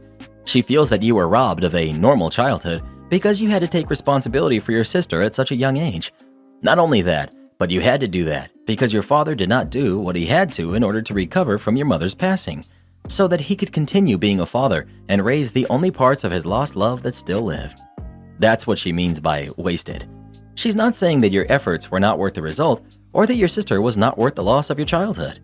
She does have some unwarranted pity for you, and that's where she felt a need to comfort you. You don't need that pity, and you don't want that pity. You can tell her that, kindly. OP. Here's my problem with this. Every time I talk about this with someone, they instantly start the pity fest. And when I tell them I do not care about the teenage life that I missed, because for me, I really loved raising my sister, they think that I'm faking it. I thought my wife would understand this, but here we go. Even my wife started the pity fest. People still talk with me from the perspective that I consider her my sister.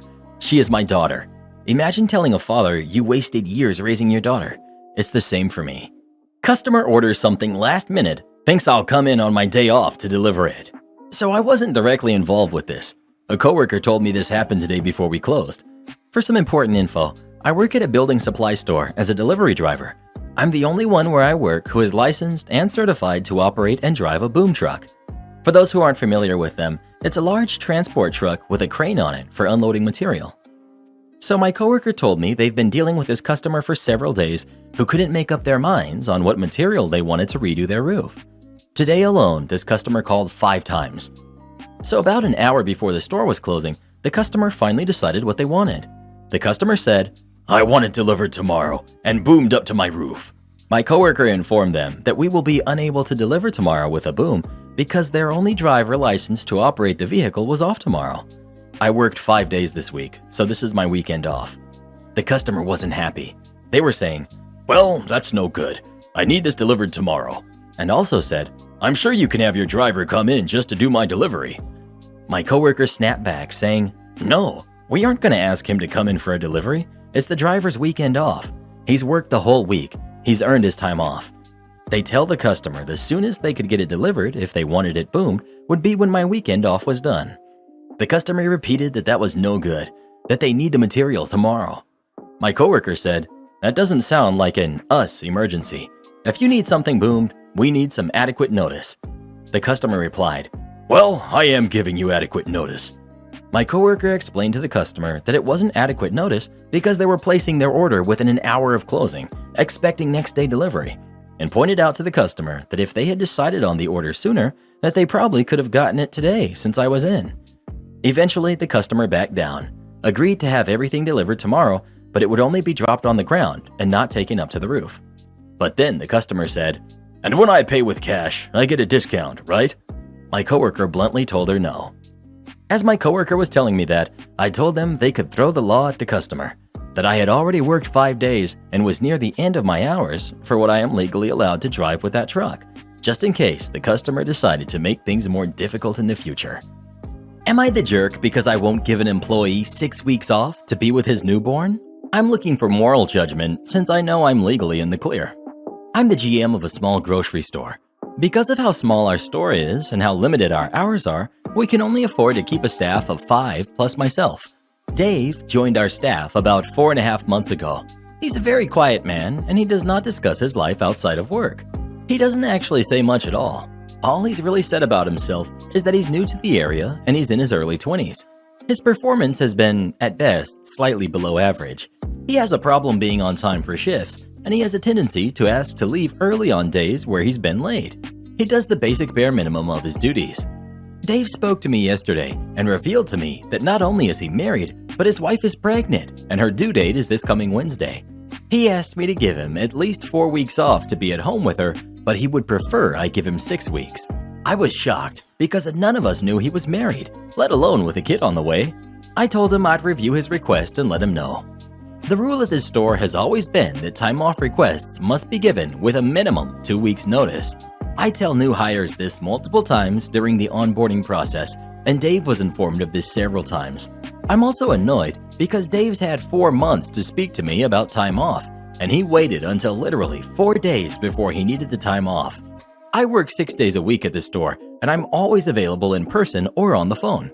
To give Dave his time, I'd have to hire someone to take his place and train them, and to me, that just didn't seem fair to anyone to hire someone for a month to 6 weeks and then let them go. But we just don't have the ability to keep Dave and a new hire and the rest of my staff. Now, we've had staff ask for time off before, and we can handle a 2 or 3 week absence, but 6 weeks is too much to ask of my staff. It isn't fair on them. I spoke to Dave today and told him I couldn't give him the time off he asked for, but that I could give him 2 weeks off. I later offered 3 weeks, and then give him a reduced schedule for as long as he needed so he could still be with his family and make money. Dave was shockingly angry when I denied his request. Like, he was annoyed. He was furious. He began accusing me of being unfair and said that if a woman had asked me for the time off to have a baby, I'd have given it to her. I informed him that when I gave birth to my child, I was only able to take off 3 weeks. And we've only had one other employee take maternity, and she was able to take a month before she told me she'd need the time off with about 5 months of notice. Dave went back to work in a bad mood. Members of staff said he was bad-mouthing me. I'm not going to fire him at this time because I'm sure he's stressed enough as it is. But was I the jerk for not giving him exactly what he wanted? Edit. We're in North Carolina, where we do not have a paid family leave for anyone other than state employees, and in cases where the business offers it. FMLA only qualifies if your business has a certain number of employees, the employee has worked a certain amount of hours in a 12-month period, and the employee gave 30 days notice for the request. The most I have the ability to offer an employee is unpaid leave, but I don't legally have to guarantee employment. That said, I would never take advantage of this law. My new neighbor demands I cut down my favorite tree. I live in my late grandparents' home. I've spent the last few years modernizing it and making it fit my style. There's one thing I haven't touched, however, and that's the apple tree in the back garden. My grandparents planted it on the day they moved into the house, and it came from my grandfather's family orchard as a sapling, a way of bringing a bit of his family with them. I love the tree, and some of my favorite memories as a kid are picking fruit from it or climbing up it when I was little.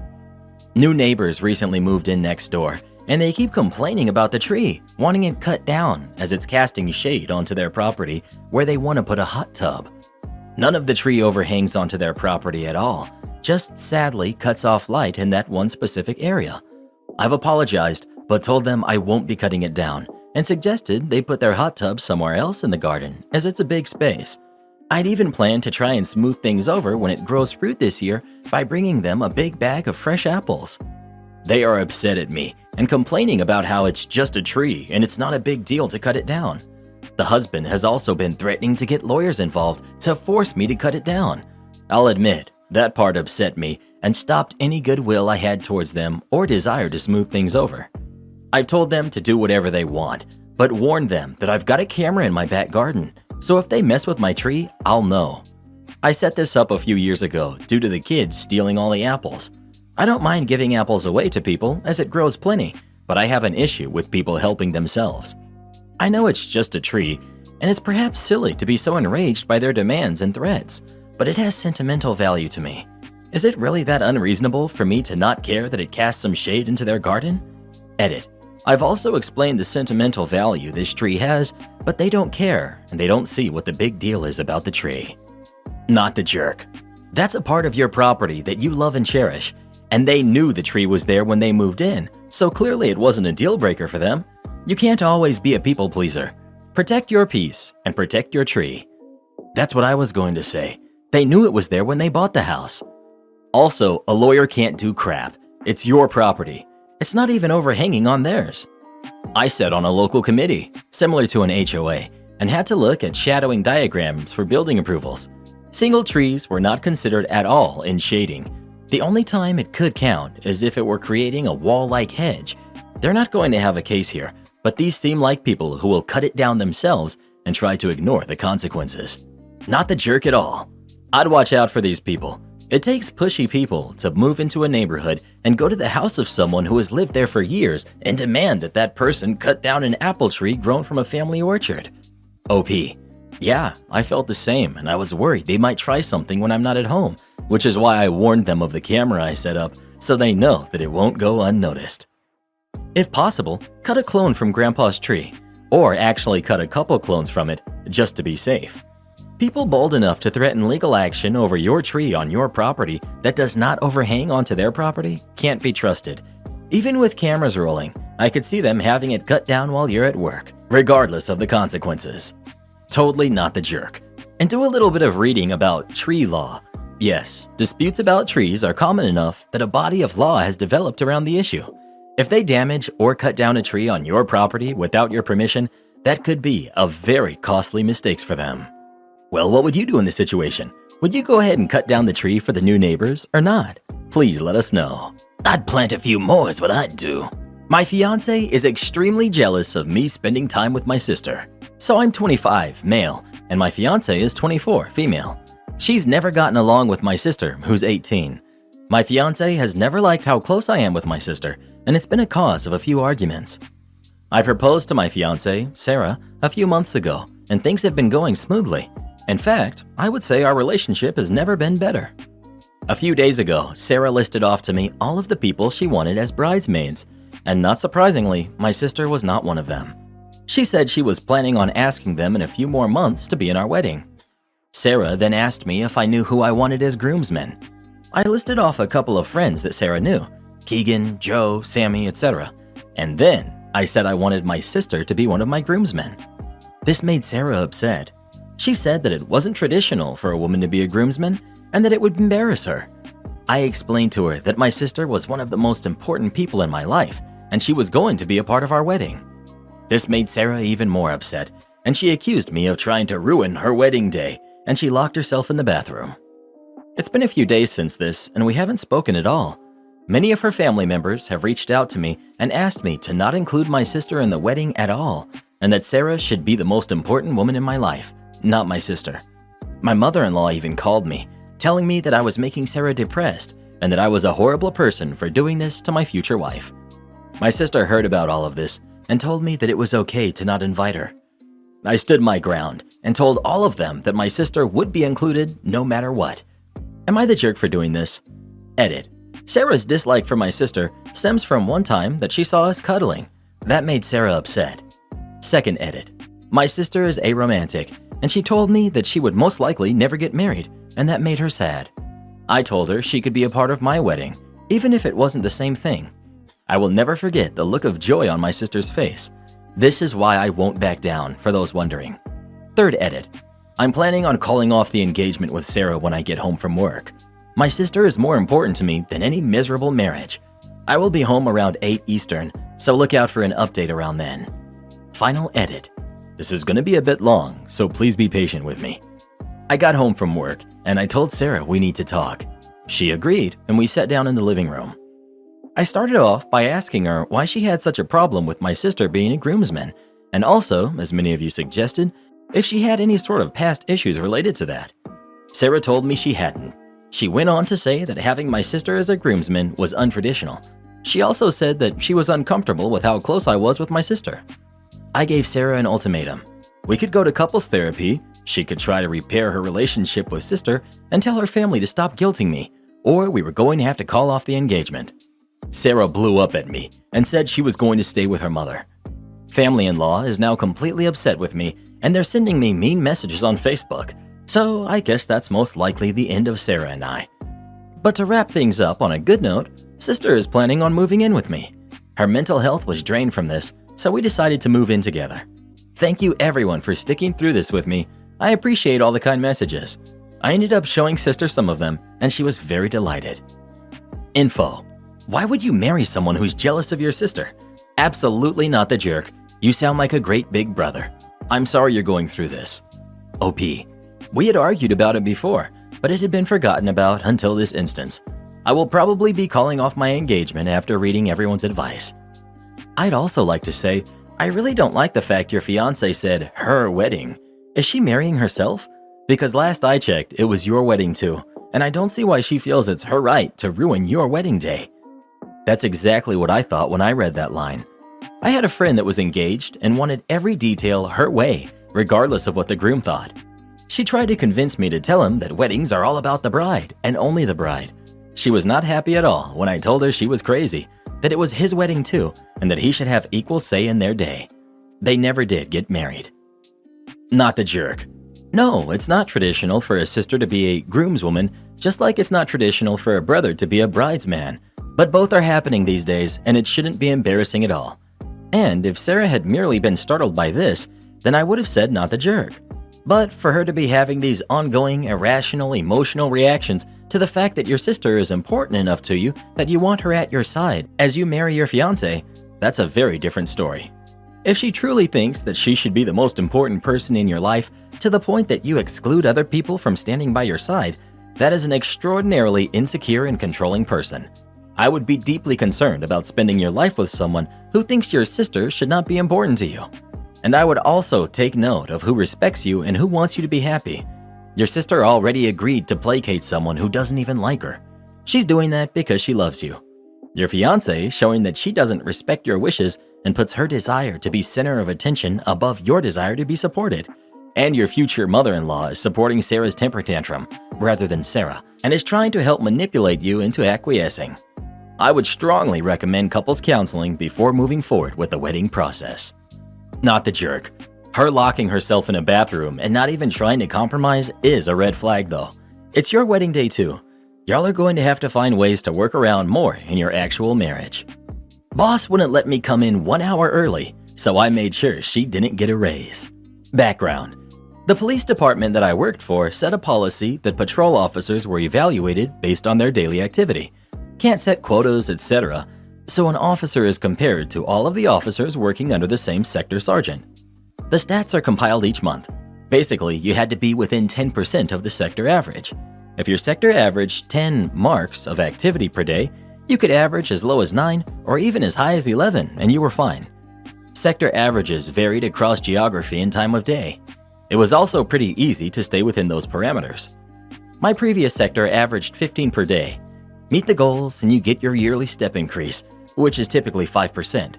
Miss those goals and you're a step behind your peers, forever. This also translated to your overtime rate, which was a big portion of most officers' annual income. Let's say you're at $30 an hour and getting about 500 hours of overtime each year. That's about $62,000 base pay and another $22,000 in overtime for an annual salary of $84,900. Get your 5% step increase and the same amount of work will net you $65,000 in base, $23,000 in overtime, and an annual salary of $89,000.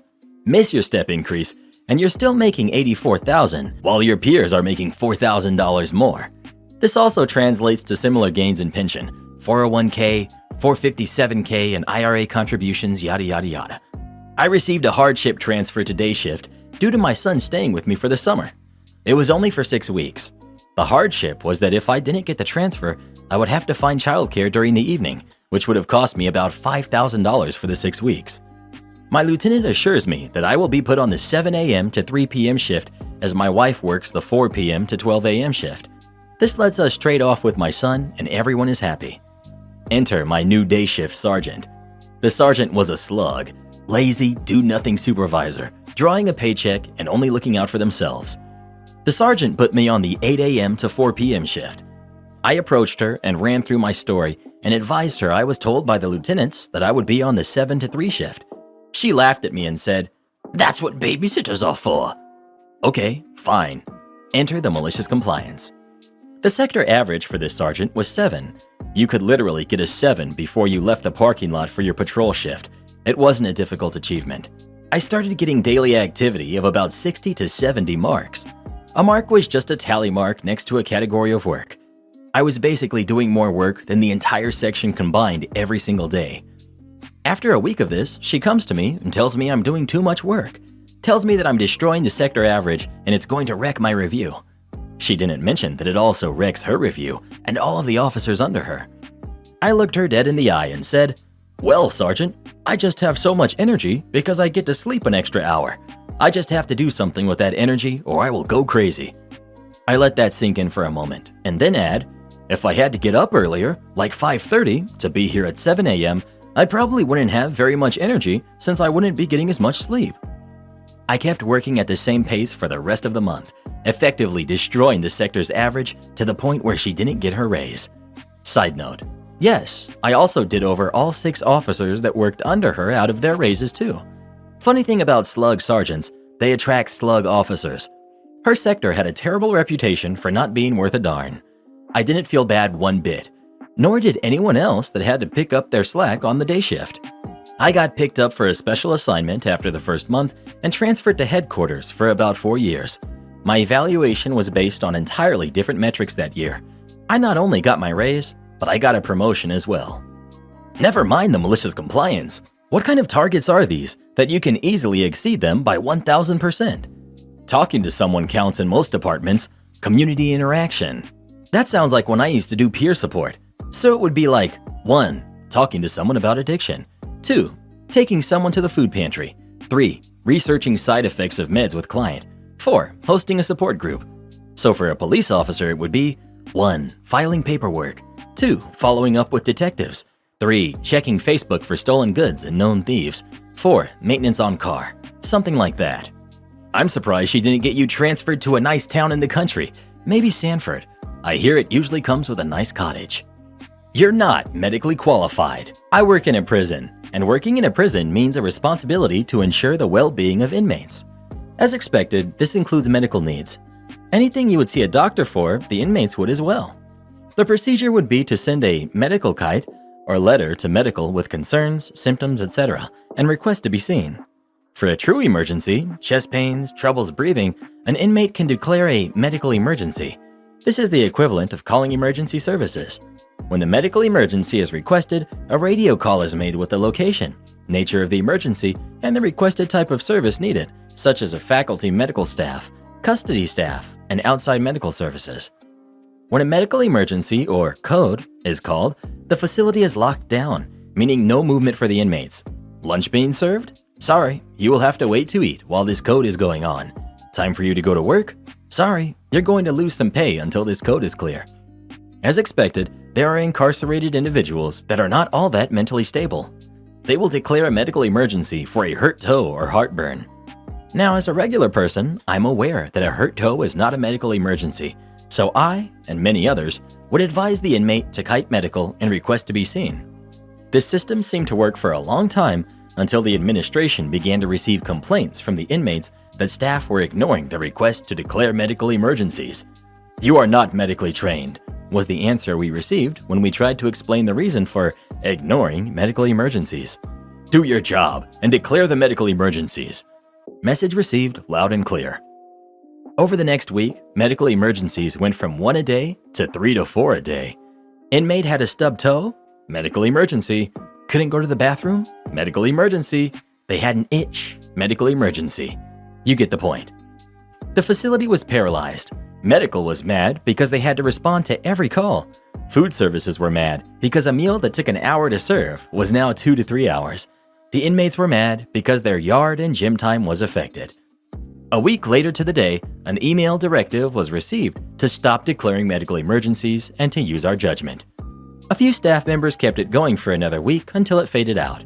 There was no sorry for the inconvenience or you were right, but that email was so satisfying to receive. Am I the jerk for not giving up my seat on the bus to a pregnant woman? A couple of months ago, I, 18 female, got into an accident where I was walking across the road and got hit by a car that was way over the speed limit. My right knee and leg basically took most of the impact. The car stopped and called an ambulance and left a phone number, and we later on settled it, and I got quite a big sum of money with help of my parents. A bone in my leg was broken and my kneecap was basically fractured. Fast forward to now. My leg has been fine, as long as I'm not walking for too long, but my knee still hurts quite a bit, which results in me walking with a cane at 18 years old. I am a bit embarrassed by it, but I can't do much about it, so I just deal with it. Yesterday, after school, I got on the bus to go home. My knee had been bothering me all day, and I was happy to go home. Once I got on the bus, I took a seat as one does. A couple of stops later, a pregnant woman entered, and she looked around to see if there was a spot for her to sit, which there wasn't. I was one of the younger people, probably not the youngest though, on the bus, and therefore she decided that I was the perfect candidate to give up my seat. So she walked over and basically told me that I had to get up so she could sit down. She didn't ask me, she told me. So I tried to explain in a soft voice, not to attract much attention, but I have social anxiety, that I have a knee injury and that it's hard for me to keep my balance in the bus while standing and that it was hurting a lot. Well, this lady started yelling at me, saying that I was just making excuses and that she didn't believe me. So I showed her my knee and I showed her that I had scars. I admit that my scars don't exactly look pretty or are nicely healed or anything, but I had no interest in continuing this discussion. I made sure that no one else could see. The lady didn't know what to say, and she just kept on sulking and went to someone else to get them to give up their seat. I thought that was that, but suddenly a person sitting behind me found it necessary to weigh in on the situation by saying that I was way out of line by showing my scars, and that I embarrassed the woman, and that I could have easily stood up and just dealt with it for the remainder of my route. So, am I the jerk? Not the jerk. You're legitimately disabled and in need of a seat.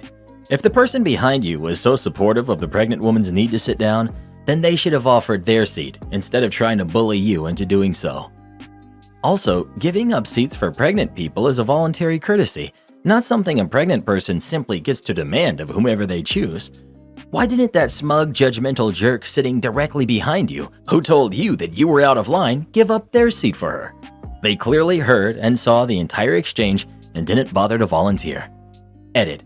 Just to clarify, I was not referring to priority seating. That exists where I live too. I'm talking about the fact that there was already a person with a disability sitting there, and pregnancy does not simply give someone universal power to oust anyone they choose from any seat they choose. As another young cane user due to a broken bone, not the jerk. A lot of people seem dumbfounded with how to respond when I point out my scar because it just doesn't dawn on them that there's a material reason I use a cane. I've learned to just say, I'm physically disabled. I cannot stand right now. If that doesn't work, I just ignore them and let them embarrass themselves. Why yes, I will walk out. About 5 years ago, I was working for a restaurant in a very busy area with an upstairs that led into a rooftop patio. The upstairs dining was constantly being used by the managers as a landing spot. They'd eat, have meetings, and generally mess up the area without cleaning up after themselves. The good thing was, this area wasn't used except for weekends. However, management would decide randomly to open the patio and upstairs, and then have to decide who would work those areas from the already strained staff downstairs. Tips were less because the kitchen and bar were on the first floor, orders took forever, and sometimes tickets didn't print. Everyone hated working it. The elevator took literally 5 minutes to move, so everything was done by the small spiral staircase. In addition to the dining area being a mess, the back of house was trashed upstairs from other servers as it was our overstock room. Because of all this, those chosen to work upstairs had about 2 hours worth of cleaning, setting up, transferring needed items from downstairs, setting up chairs and tables. Then take it all down again to close, less time serving and making even less tips. I told my manager that I would work up there if she made sure that things were left how they were the night before, clean, and managers cleaned up after themselves, and told her I'd complain loudly if things weren't clean. One day I came, and surprise, they're opening the dining room and patio, so I've been assigned. I worked a day job and got there around 5 p.m., which is when it starts to get a bit busy. I find everything trashed and tell my manager that it's unacceptable to expect me to start taking guests at 5:30 p.m. with no help setting up. My manager yells at me, You're always complaining. Just stop. I wasn't a big confrontational person at the time, so I just walked away. She came to find me 5 minutes later and tells me, If you don't get rid of your attitude, you can just leave. as privileged as I was to have a nice day job, I was working this side job to have some fun money. So I smiled and said, sure thing. Took my apron off, clocked out, and had a great night off. The look on her face was priceless. They didn't open upstairs that night. Remember, kids, people quit bad managers. Serving is serving, but management of the place can make it or break it. Am I the jerk for not showing my ex proof that he wasn't my child's father until after he gave me his house? Okay, I know the title makes me look bad, but read the story for context first. I, 27 female, used to be in a long-term relationship with Tom, 34 male. We dated for 2 years before I moved into his house and agreed that I would pay for utilities while he covered the mortgage and taxes. After being together for 4 years, I discovered that he was cheated on me when I came home and he was with the other woman when I came home from an out-of-town trip early. I was understandably angry, yelled at the both of them, and tearfully packed up some things and stayed at a friend's house for a week. When I came back, the locks were changed and Tom had blocked me on everything. It took a court order to get me back in, and by then he had already sold or thrown away a lot of my things to appease his new girlfriend, and he knew that I didn't have enough money to fight him in court for all of it. I was really in a low place, and to make myself feel better, I ended up hooking up with a friend. His name was Clark, 28 male, and ended up getting pregnant. I was already officially out of Tom's house when I found out, and we were in zero contact, so I decided to test Clark first, and he was the father. Since Clark was the father, and I didn't see the point in telling Tom that I was pregnant and just started planning my life accordingly. Clark also inherited a nice house and insisted I live there to make things easier on my finances as well as give us both equal access to our kid. While I was out baby shopping, I ran into Tom's sister. She was completely surprised at how visibly pregnant I was. I made a quick excuse to leave with a vague and fake promise that I'd be in contact later. It was really just an awkward way to get out of an uncomfortable situation politely. A few days later, my phone was blowing up with calls and texts from Tom asking me about the baby. I ignored him, but then he showed up at my parents' home demanding to speak to me. Tom was convinced that I was pregnant with his kid and was going to blindside him with a court order for child support after the baby was born out of spite. It would also align with his planned promotion, and he didn't want to be perceived as a deadbeat parent. The company he works at is big on morality. I told Tom to leave me and my family alone, but he wanted me to sign an NDA about anything that would happen between us in family court to protect his reputation. I told him that he wasn't the father, but he thought that I was lying now to blindside him later and offered me his house. He was going to get a new one to pay me for my silence. I agreed, and when he was fully moved out, I mailed him the test results when Clark was tested. Tom now thinks that I was being a manipulative jerk, but it wasn't my fault he didn't believe me when I initially said he wasn't the father. So, am I the jerk? Edit. Since there seems to be some confusion, even though I already wrote it, I'll say it again. I told Tom he wasn't the father after he started harassing my family, but he chose not to believe me. 2. Yes, my parents knew Clark was the father and even told Tom too. Tom just didn't believe us. Edit 3. Just because I keep seeing the same questions and comments. 1. Yes, I officially own the house. He signed the title over to me the same day I signed the NDA. 2. The NDA is in regards to me identifying him and talking about him on social media, calling his job, etc. Since I don't give his actual name, and this is a throwaway account, I felt comfortable coming here. 3. The house is a small 3-bedroom house that is now fully paid off. 4. Tom technically did ask for a DNA test, but I told him he'd have to wait until the baby was born and pay for it himself if he wanted one so badly. 5. Tom and I kept our finances separate, so I don't know nor care how he's going to manage after all of this. That took a turn I wasn't expecting. And reading all of that, not the jerk. Not the jerk. Hate that you got cheated on, but love the karma coming back to bite him. 100% no one's fault but his own. He was absolutely convinced that you were lying and plotting a way to do him over because that's how he thinks. It's his problem that he wouldn't believe you or your folks. Not the jerk, I think. Was this entirely ethical? Probably not. Did he have it coming? Kinda, yeah. You told him the truth and he chose not to believe you and threw a house your way to shut him up. You could have just showed him the test results, I guess, but he did kinda owe you after throwing out all your stuff, so forget him. Well, what do you think? Is OB the jerk or was Tom? Please let us know. That boy sounds like he needs some milk. Despite the will, Aunt Karen thinks my parents' property belongs to her. This happened almost 5 years ago, and I just got notice yesterday that my entitled Aunt Karen has passed, and I got a call from her husband asking me to attend the funeral next weekend, and I declined, as did my older brother, Mark, for purposes of this story. Karen was my mother's older sister, and she constantly interfered in my mother and her children's lives. She never liked my father and always tried to tell my mother that she made a mistake by marrying him. She didn't like the name my parents picked out for my older brother, and my great-grandmother passed the day before I was born. And when Karen found out they were going to name me after her, Karen freaked out and said she wanted to name her potential future kid that, so my mother couldn't use it. Then she tried to talk her out of it by saying it's too old-fashioned and kids would make fun of me, which they did, but for other reasons. She criticized both my brothers and my choice of friends and even complained when I started playing softball because proper ladies didn't play sports, and if her daughter ever tried playing a sport, she would have her removed from the team. Spoiler alert, she never had kids. The day after my 16th birthday, my parents drove on a business trip down to California. I live in Idaho. My dad said that when they got back, he would drive me to the DMV to get my license. He never did, because on the drive to California, they hit a patch of ice, spun out, crashed, and passed away. I was a wreck for some time after that. I didn't even want to attend my high school graduation later because my parents wouldn't be there. Their will split everything evenly between my brother and I.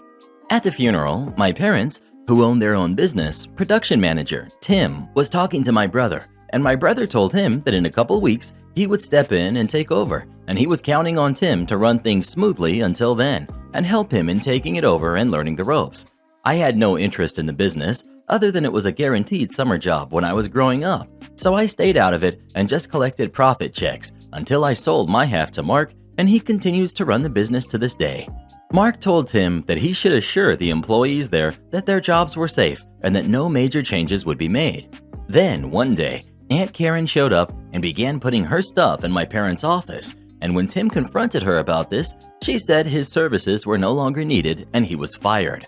Tim called Mark up, and Mark went down with the family attorney, some police, and the necessary paperwork and had her removed, while she said the place was now hers because it was her sister's, so now she was the owner. As long as I've known her, she's never had a steady job and has had 3 husbands, not counting the man who called me, never met him, and milked each one as much as she could get until she divorced him. The next day I was leaving for school. I walked, it was fairly close, about 10 minutes, and saw her car and a moving van parked outside. She said she was moving into her house, and then said in a sickly sweet voice that for a reasonable rent, she would continue to allow me to stay there until I graduated high school. I went in and called my brother, and he again showed up with a family attorney, police, and all the paperwork and had her removed from the property. I was at school, so I didn't get to see what happened, but that night, Mark gave me a business card for a policeman who I assumed helped deal with all of this, and told me that if I ever saw Aunt Karen on or near the property, to call that number and report her immediately. Don't even try to confront her or give her a warning, just call. I do know that the movers charged her to move her stuff into the van, drive across town, get turned away, and drive back across town and move her stuff back into her apartment, which she hadn't given notice yet. I got scared to the point that I didn't like letting our dog into the backyard when I was at school. I used to put her out in the yard to let her play in the fenced backyard while I was in school. For a while, I just put her in the locked and closed garage and then cleaned up her messes when I got home in the afternoon. Eventually, Karen moved to Colorado, where I assume she met and married the man who called me and said that she had passed and he couldn't find anyone from her family to attend the funeral. I chose not to tell him about her and politely said, "Sorry for your loss, but I can't make it." From discussions with Mark, he basically told him the same thing. Outside of myself, Mark, and Mark's infant daughter, I don't think she has any living relatives. I still own the house. Mark gave me his half as part of the deal where I sold him my half of the business, but still sleep in my bedroom. I refused to move into what was once my parents' bedroom, the master bedroom. I go to the local university, go Broncos, and still miss my parents and think about them every day, even though I'm 21 in less than 2 weeks, own a large home, have a lot of money in the bank. I would trade it all to have my parents back, but I don't care about the how or why of Aunt Karen's passing. Thank you for reading, and sorry for the length. Neighbor trespassed on my property twice to turn off my outdoor lighting. Some backstory. We moved in about 6 months ago, first house in California. There are some soft lights around the house for security. I keep them at 1% brightness. Only time this neighbor has said anything to us was to shout at us about cutting down some trees. The trees were dying anyway. He's never talked to us about the light being a nuisance. I'm guessing it's more visible now without the trees, but again, he's never said anything to us about it. The last 2 weekends, I've caught him on video entering our property, going over a short 4-foot fence and unscrewing our light bulb. The second time, the fixture was completely broken and will need to be replaced. He tried to shield his face from our garage security camera while entering the property, but must not have known the other camera was there. My video is clear as day. He left our property with his finger up while his back was to the garage camera. We can't really afford a tall fence right now, but it's on my list ASAP. In the meantime, this has been giving me a lot of anxiety. I already have a lot. It scares me that someone would be willing to trespass on and vandalize our property without talking to us about it at all. I'm not sure what he'd do if I confront him and tell him that I have a video of him. I want to avoid violence or any further damage to my property or loved ones, and all I've seen is an angry man who doesn't care about the rules. I called the sheriff, who said the neighbor is 100% in the wrong and offered to come by to tell him it's an arrestable crime if he's caught again. I'm just not sure I should jump to that first. Seems so crazy that someone thinks this is okay. Stresses me out, and I could really use some advice on how to handle this. My priorities are, in order, keep my family, pets, and property safe. Stop this from happening ever again. Peace. Would be nice to avoid prolonged confrontation if at all possible. I don't want to live with stress, but seems like this one is impossible. So, the guy never talked to you, save for yelling at you, trespassed twice on your property, and destroyed your property on the second time he committed the crime. Listen, there's an old saying, only commit one crime at a time. Let's count his crimes at the moment. 1. Trespassing. 2. Destruction of property. Get the sheriff involved. Well, what would you do in this situation? Would you call the cops on your neighbor or not? Please let us know. To be honest, someone would probably have to call the cops on me, bruh.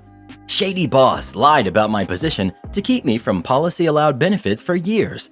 I found out, and it changed everything. A few years ago, I worked at a big retail company and had for many years. Eventually, I went through enough grad school education to get my license to work at a higher level. Much more pay, more job satisfaction, more responsibilities, fancy title, but the job market was rough. I stayed on with my company to work in a floater position, where I would cover a large area and work at all the stores within that area on a rotating but irregular basis. Eventually, I wanted to get a staff position where I have a single store assigned. The area was huge, the furthest store being over 100 miles from my house, and that is exactly where I was assigned to train for the new role. It was a rough store. Folks in my position were robbed and assaulted. Neighborhood was very unfriendly. Volume at the store was among the highest in the state. Staff turnover was, as you might expect, extreme. Well, after training, I wasn't really being scheduled to float to other stores. Once a month at most. I asked to be scheduled a little more diversely, since most of the stores in my area were much closer to my home and didn't require 4 hours of driving a day. Boss man told me that I was the only floater experienced enough to handle that store. I didn't buy it, but what can you do, right? Well, a colleague told me about the mileage reimbursement policy. Floaters working at a store more than 50 miles from home can file for reimbursement of mileage over that 50 miles each way. Can even include meals. So I filled out a few of these and sent them to my boss to sign. He didn't quite refuse, but he never actually signed and filed them. I suspect as soon as I left his office at our district center, he tossed them out. Boss man tells me later that they must be lost in the system. Eventually, the same colleague showed me how to fax those same forms to accounts payable, bypassing the district boss man. So I started doing just that. One day, boss man calls me in a panic. He wants to stop my filing the forms. I asked to be floated closer to home, but he won't budge. He needs me at that miserable store. He promises me he'll make me a staff role at that store if I promise to stop faxing those forms. Staff roles are a promotion and usually come with better pay and a few other little conveniences, so I agree. Boss man says there won't be a pay bump right away, but that it'll come down the road. That never happened. 2 years later, the situation at the store has become too toxic for even me. I asked to step down from the staff position to be a floater again and be allowed to float to other stores. Boss man says that I am already a floater, never was in a staff position, but that he can't let me work at any other stores because it's better for me and the customers if I stay there for familiarity. Floaters do not get scheduled to stores exclusively, so I'm being singled out because they are still desperate to cover that dump of a store. I'm livid, so I start looking. It took me months, but eventually I found an opportunity to make my dream career transition. I put in my formal notice, and that's when the fun started. Remember that whole mileage reimbursement policy? Well, I kept meticulous track of all my shifts, and there is no statute of limitations baked into the policy, so I started filling out those reimbursements forms to retroactively cover every single shift from the past 2 odd years. I skipped the meal part since I didn't want to go through all that effort of finding receipts.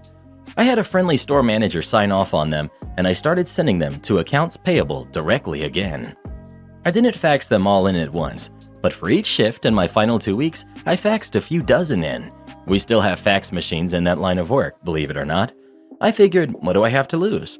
Worst case scenario, accounts payable declines the forms. On my last few shifts, I started getting the checks from accounts payable. Not added to my paycheck, but sent to me directly. Mileage reimbursements are not taxable income, so this was all tax-free money coming to me. It must have taken a while for the charges to show up on a balance sheet because a few weeks after my final paycheck, I got a call from my now former boss man. He wasn't happy. He got some big loss prevention manager involved, and together they started saying I was breaking some rule by requesting the payments. They specifically claimed I was ineligible because I agreed I wouldn't be eligible in a staff position. They then threatened legal action against me if I didn't remit the full amounts back that same week. But I had the email chain from when boss man said I was never staff and always a floater. I politely referenced that email chain before letting them know firmly that because I was lied to, our prior agreement didn't apply and I was fully eligible all along. Corporate policy, as confirmed by HR, agreed with me, so I let them know I wasn't returning a single penny. In the end, the reimbursements amounted to well over $21,000, and I transitioned into my dream job. I could say that I would trade that money back for the time I lost commuting to that miserable store, 4 hours every shift. But all that pressure motivated me to making the best career move of my life.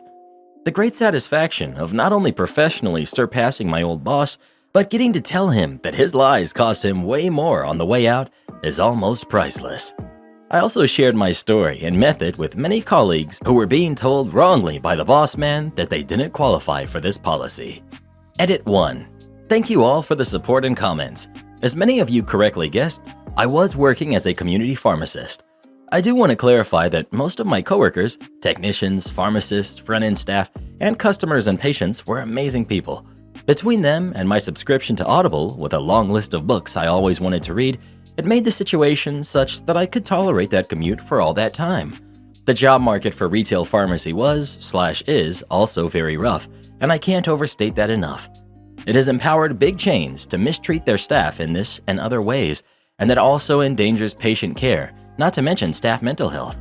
I spent more than 10 months searching before I found an opportunity, and that involved me leaving the profession entirely. The district manager, boss man, and the store general manager, who was fully complicit in the lie, are both still working for the company last I saw. Moral of the story: please understand your company policies and ignore any verbal agreements or HR unsupported decrees otherwise, and be kind to your pharmacy staff. The job and companies are not always kind to them. Am I the jerk for refusing to make my husband apologize for what he said to my mom at dinner? So I, female 31, recently got married to my husband, Scott, male 36. Before I met him, I was engaged to my former fiancé, Martin, but we broke it off because this relationship was sort of pushed by my family because he's a doctor and comes from a wealthy family. When our relationship ended, my mom was devastated. She did her best to bring us back together. For example, she lied to Martin about me being pregnant to save us. That was years ago. Now we're all on good terms, including Martin. Mom has a bit of tension towards Scott. She treats him well, but constantly makes passive, nagging comments about him. She compares him to Martin all the time, which bothers both of us, but we try to let it slide.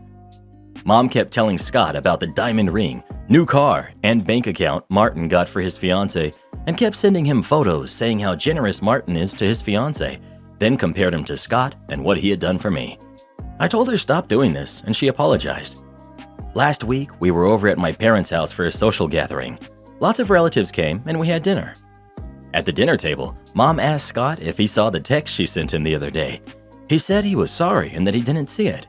She told him to check it right then and read it out loud so everyone at the dinner table could hear. He took his phone and started reading the text out loud. Her text mentioned how Martin got his fiancée a new house and how generous he was, then said that Martin is younger than Scott, yet was able to buy a house, basically shaming Scott for his inability to buy a house. She wrapped up by saying that Martin maybe wasn't so bad for me after all. I was shocked, and Scott was upset, obviously. However, he didn't lash out or anything. He looked at the text, smiled, and said, "You know, what gets me about this entire text is how you were a public educator for 30 years, yet you can't differentiate between the passive, you, and the contradiction, your. Goodness, the thought of all the kids that must have been left behind." Everyone at the table burst into laughter, and Mom's face went pale. She decided to leave the table, then she and my sister started yelling at me, saying Scott was being awfully rude and I need to get him to apologize immediately for embarrassing Mom at the table. I refused to tell him to apologize, then pointed out how she was being judgmental towards him. She defended herself, saying that she was just letting him know, and he had no confidence and took it personally. I left, but kept getting told to talk to him and get him to apologize for what he did. You're the jerk. Why are you letting your mom treat your husband this way? Yes, your husband handled it like a champ, but grow a spine and tell your mom in no uncertain terms to cut it out. Right? How the heck is reading the passive-aggressive text from Mom going to turn out well for him? The husband could have said no, but OP's mom got what she deserved. I have to say, you're the jerk for brushing your mom's behavior to the side. Stop being around that type of nastiness. If I were your husband, I would have put my foot down. No more of your mom's visits. If she comes over, and no more visiting. If you want to go, go alone. You obviously have not done enough to put your mom in her place. If the tables were turned, you would want to be defended against your in-laws. You're the jerk for even thinking Scott might need to apologize to your mom. You're the jerk for not shutting your mom down a long time ago. Your mom is a total jerk who needs to be the one apologizing for her appalling behavior. Your sister is a jerk for siding with your bullying mom. Scott is a Jim and not the jerk. He's brilliant. Am I the jerk for taking away my brother's birthday cake after he had paid for it? My brother, Rob, is a self-proclaimed prankster. He loves pulling pranks on everyone, including strangers. His pranks, in my opinion, aren't funny and may land him in serious trouble in the future. His pranks are just antagonizing someone until he gets bored and then calling it a prank. Rob's behavior has seriously affected my relationship with him. When I first started dating my wife, Haley, he made it a habit at every gathering I would attend with her to prank her. Not just an average whoopee cushion or rubber snake, like hiding her glasses for hours on end or pouring vinegar in her tea. He claims he does it to make Hallie less posh and uptight. My family is like him as well, a bunch of self-proclaimed jokesters. I don't speak to them much. My wife, Hallie, gave birth to our beautiful son 6 months ago. According to my family, we've been rationing our family visits. The first time they saw our son was when he was 4 months, and they haven't seen him since. My family isn't very happy with this arrangement, and they've been spamming me with calls, texts, and even emailing me, asking, begging to see the baby. They want weekly or even daily visits, but that just isn't possible. Rob invited us for his 30th birthday and asked Haley to make his birthday cake. Not just any basic, simple vanilla cake, but one of those fancy, detailed, decorated cakes that requires lots of time and effort. I was hesitant to go, and even more hesitant to let Haley bake him the cake. But Haley assured me that it would be all right, and attending the birthday might ease my family off our back. Rob paid her up front for the cake that he specifically wanted. Haley also made cupcakes just because she wanted to. Haley and I arrived at my brother's house earlier than everyone else, and when everyone arrived, I was pleasantly surprised to see how well the whole thing was going. They were very excited to meet my son, and they were very respectful towards Haley. Rob kept telling Haley to watch her back, I had no idea he meant it literally. While my wife was handling the cake, he came up behind her and poured cold water all over her. This obviously scared her a little and caused her to drop the cake. Rob got extremely upset, claiming that she dropped the cake on purpose. Haley started to apologize for dropping the cake while water was all over her, but I wasn't having any of it, and I admittedly lost my temper a little. I yelled at Rob for being so irresponsible and irrational, grabbed the cupcakes that Haley had made, which were untouched, and left with my family. It was a little dramatic. The next day, I woke up to a string of angry texts from Rob, telling me I had no right to take the cupcakes away from him because he had rightfully paid for them, and this wouldn't have happened if Haley could handle a little cold water. Haley thinks that I should at least apologize in the hopes that it would make everything go away. Not the jerk. Your family sucks. Tell Rob that it's obviously his fault that Haley dropped the cake. Pranks are not funny, and his idea of pranks are just bullying. Tell your family that since they seem incapable of treating you and your family with any respect or decency, that you will be taking a break from them. Explain that this break will last at least until you and your wife receive a sincere apology from Rob and a promise to cut his crap out from now on, and an acknowledgement from others that Rob's behavior and treatment of your wife is unacceptable. Not the jerk. More importantly, the brother needs therapy. He's a grown man that acts like a kid wanting attention and will go so far as to ruin his own birthday cake, and relationship with his brother to get it. Tell your parents this crap is the reason they don't see your kid. They can't be trusted. Yes, absolutely. Self-proclaimed jokesters are just mean people hiding behind prankster mask. Not the jerk. Is your brother 6? He sounds exhausting and very unpleasant. So does the rest of your family. Your wife sounds like a saint. Oh, and self-proclaimed jokesters or pranksters are usually just bullies. Your brother sure is. Am I the jerk for telling my husband his name suggestion for our unborn baby is idiotic at best? Hello all. This has caused quite a stir on both sides of the family, and my niece suggested I post this here so as to garner unbiased opinions. Unfortunately, as it is relevant to the story, I will have to keep much personal information uncensored in this story. As such, this is a throwaway account. Me, 35 female, and my husband, 37 male, are pregnant with our first child. We are overjoyed as we have struggled with this for the last decade. We want the gender to be a surprise, but may have to find out to settle this. I'm currently at the tail end of my second trimester. Now, my husband absolutely idolized his grandpa, who unfortunately passed only last week. My husband is brokenhearted, especially about the notion that his kids will never meet their great-grandpa, who their father adored so much.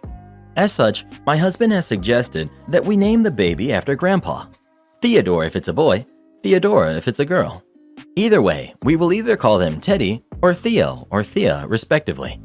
It's not that I mind the name. The issue is that our last name is Bundy.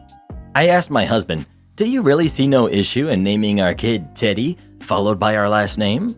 You don't think that that would raise any concerns? He says no, he's just honoring his grandpa. I told him he needs to think about how this will be perceived, how our kid will be treated, and the implications that the name inherently carries. I literally had to spell out why that would be a horrible idea, and he still thinks I just don't like his grandpa. I told him no. Grandpa was named in 1930, when this name wouldn't have been a problem. However, since certain events in the 70s and 80s, there's no feasible way we can give this name to our kid and not cause issues. He kept pushing and pushing until I blew up and told him to stop with the idiotic suggestion. And that's what it is, idiotic at best. He got extremely upset and told his family and my parents, who are divided. His family is obviously on his side and wants to honor Grandpa via naming the baby after him.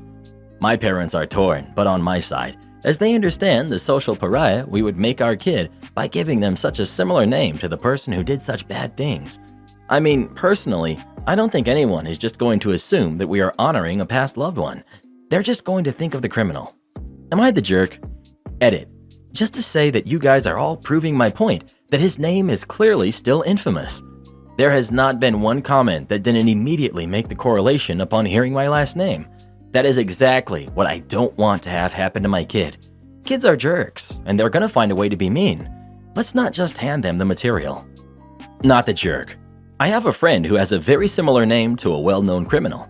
He has to wind up basically apologizing for his name wherever he goes, even though he has absolutely no relation to the guy. It's pretty sad. There are many ways you can honor your husband's grandfather without giving the baby such an unfortunate name. Well, what do you think? Do you agree with OP or her husband? Please let us know. Am I the jerk for paying for another bride's wedding dress, but not my daughter's? My husband and I worked hard and managed to become financially secure adults after both of us grew up in poverty. We raised our kids to work hard. We did not spoil them or provide them with a lavish life. As teens, they all had part-time jobs, but we did purchase them their own used cars, which they were required to maintain. We also paid for college, and we paid for our oldest 2 kids' weddings. However, we were merely the ones paying, and we did not provide any input or suggestions unless asked. The only thing we didn't pay for their weddings was our son's tuxedo and our oldest daughter's wedding dress. Our youngest daughter, Michaela, is engaged, and we are paying for her wedding with the exception of her dress. She must buy her own wedding dress. Michaela invited us to help her pick a dress at her bridal party. She found a beautiful dress in her budget, and we were so honored to have been allowed to take part in her finding the dress and seeing herself as a bride. While there, I complimented another bride on a dress she was wearing, and her mother and I struck up conversation, and I learned that the family were low income, and both the bride and groom and the bride's parents had taken out loans to have a beautiful wedding. The bride is also plus size, and I learned that she has been to 6 different stores, and there had only been a few options for her size, and all of them had just been awful. The bride ended up falling in love with the last dress she tried, but was brokenhearted to learn that the consultant had misread the price tag, and the dress was actually $1,000 over budget, and with alterations to make it her size, it was another $1,400. The bride took the dress and said that she'd try to find something online. I grew up poor, and I was also chubby. I was bullied and I was very unhappy.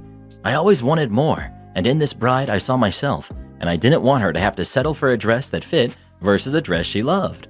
So while my daughter was trying a different one, I asked the other bride if I could pay the differences on her dress. It was very emotional. We all held each other and cried. She accepted. I very happily paid the difference on her dress. Her mother, herself, and I are now friends on Facebook, and my husband and I have been invited to the wedding, which we will gladly attend.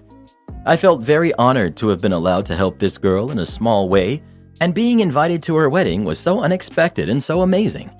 When Michaela found out about this, she threw a fit and said that I obviously had shown how I truly feel about her wedding and herself, and if I cared at all, I would have paid for her dress too. She's now not speaking to me or to her father, who didn't even have a hand in this, which is unfair. She has now uninvited us from the wedding. We're so hurt and confused. Was I the jerk? Edit. I wanted to add, Michaela didn't know I'd pay for the dress while we were at the bridal shop. She was in the fitting room doing a last-minute try-on, and I took the opportunity to go to the payment counter during that time. So Michaela didn't lose any of my attention. In fact, we were all done. She had picked her dress, we had celebrated. She wasn't in the same part of the shop as us. She didn't find out until a few hours later at dinner when her dad accidentally revealed it then. He's a little talkative and didn't mean to reveal it. Not the jerk. If Michaela has uninvited you to the wedding, she has obviously uninvited your dollars too. Not the jerk. You were paying for her wedding. The only thing she has to buy herself is her dress. Your daughter is acting very entitled. Tell her you are no longer paying for her wedding as you are no longer invited. I bet she changes her tune real quick. OP. So far, we've paid around $26,000 for the wedding. Maybe we should suggest taking all that back. I think you should at least email her an accounting or funds spent on the wedding to date and what the expected final bill will be. Subject line: Financial Independence Wedding. Good evening, Michaela. While I know you are terribly upset at the costs of your wedding, which were to be borne by your father and I, did not include your wedding gown, I also know that your father and I are equally upset at being excluded from your guest list. You've declared financial independence, for which I applaud you. A talented, intelligent young woman and her equally amazing husband should start off life as fully realized adults, sharing all matters. What I'm sending you now is an updated list of vendors and costs to date, with the approximate remaining costs for the wedding. I will include you and your fiance on the emails that I sent to them requesting that the ownership and responsible parties for the part of the wedding be transferred to you and your fiance. Most of the contracts, which your father and I are reviewing, have breakage fees, so we will not be able to recoup all of the costs spent to date. You will need to get in touch with them individually to determine what your revised costs will be after they deduct the non-refundable part of our deposits. I so wish this could have been different, but your father and I feel strongly that we must respect your autonomy and decisions, alongside those of your husband-to-be. With love, Mom. Well, what do you think? Should OP still pay for her daughter's wedding or not? Please let us know. Am I the jerk for not going to Easter because it's always all about the kids? I'm 26, 2 kids, and 4 out of 5 sisters have kids, with the exception of Serena, who is a travel the world with a knapsack kind of gal. I love my family, but every single family outing, get-together, every dinner, lunch, everything has to be family-friendly and kid-centric. I can never get my sisters, other than Serena, when she's even in town, to go to a movie, have lunch, sit and chat without it being all about the kids. Even if the kids are having a kid playtime with each other and the adults are sitting around drinking coffee, the conversations are about the kids. Kids are called over to talk to us, etc., etc. Before lockdown, I asked my sister Julie to come over with me to get our nails done and just have some us time. She changed her mind last minute and said she was bringing her daughter as a bonding activity. We do nothing but bonding activities, and the same thing has happened time and time again. Shopping? The kids need to come. Taking a hike? All on board. I expressed my frustration, and she acted like I was being super out of line, shocked, and went on about how she can't imagine doing things without her mini-me, and that it was weird. It became a whole, "Are you okay? Are you sure? Are you depressed?" thing. The requisite Zoom family things were all about the kids with no adult time. So when we were talking about getting together for Easter, I thought, hey, maybe they'll want to catch up. I asked during a planning call, do you think we can maybe just have some time for the adults when the kids are playing so we can all catch up? My mom and sisters acted like it was the most ridiculous ask. Mom did the, "Are you okay?" and "I can't imagine wanting to spend time with my family and exclude you girls from any part of it. That's not normal." I said that I really can't sit through another kid-centric get-together, and that if we aren't going to at least do something and sit down and have cake and coffee together and catch up, just the family, then count me out. Well, they went through with it, and I ended up sending the girls over and staying home and having a great time, just me and Serena. She said that she understands how I feel, and she stands with me, because they exclude her as well since she doesn't have kids and has been clear that she never will. Of course, she and I are being talked down to and told that we're jerks to treat family like that we should have all been together as a family, and that it's time to grow up and accept that it'll never just be the sisters again. I cried about this a lot. Am I really wrong here? Is this normal and I just need to accept never seeing my other sisters one-on-one without their kids being the focus of everything? Guys, just a couple of points because it keeps coming up. I didn't ask for a kid-free Easter at all. I asked for some time for the adults to drink coffee and catch up with each other while the kids were playing. And I have friends, but family and friends are different.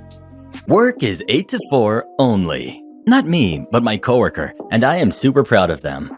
The past few years, I've been putting up firm boundaries with work after being done over a few times, including not being expected to answer emails or do assignments evenings and weekends. It's taken a long time, but I've learned my worth and that my time is valuable. Our company has about 200 employees, but I work most closely with one other person who I've been encouraging to do the same. We were all put on remote work since last March, and recently the building opened again, with the exception that we would start back in person. I'll give props to them. They've done a ton of work to get the building cleaned, the air filters updated, enforcing masking, etc. However, HR at first talked a lot about how they would be willing to be flexible, since most schools are still closed and people needed childcare worked out, and that they would grant accommodations with people who had health concerns. Yet, that didn't actually play out. In my situation, I had a unique childcare concern that had a simple solution, but they refused to budge. Long story short, I needed to start 30 minutes later and was told no. Several other coworkers have shared similar stories of not getting any flexibility whatsoever. My coworker has several health issues and requested to work on an alternate schedule and was told, "The job is 8 to 4, so that's when you must be here." Understandably, they were upset. We've both been there well over a decade, and it's kind of a slap in the face to dedicate yourself to a place that talks up community and family, and then told no after being promised flexibility. Here's the malicious compliance. The company handles missed time by covering in-house. So for instance, if someone has a meeting at a certain time or calls in sick, someone who has a break or lunch covers them and gets paid a little stipend for it. We're talking like $20, not much. But if you take a few extras over a week, it can add up to a nice little bit in your pay. My coworker coordinates all of this and does it on Sunday for the upcoming week. Even though they don't work on Sunday, they would say it only takes about an hour to do, and it makes everyone's life so much easier since everyone walks in Monday morning knowing who is covering when, so it's worth it. Can you see where this is going? Upset at the lack of accommodation, my coworker decided to take HR's word for it. They stopped sending the coverage email on the weekend and did it at 8 sharp on Monday. It was like the end of the world. Everyone was scrambling. Such a little thing to make life convenient, but they refuse now to do anything outside of work hours. They told me that the following weekend, managers were asking for it throughout Saturday and Sunday, but they ignored the emails. On Monday, they sent it at 8 a.m. sharp again.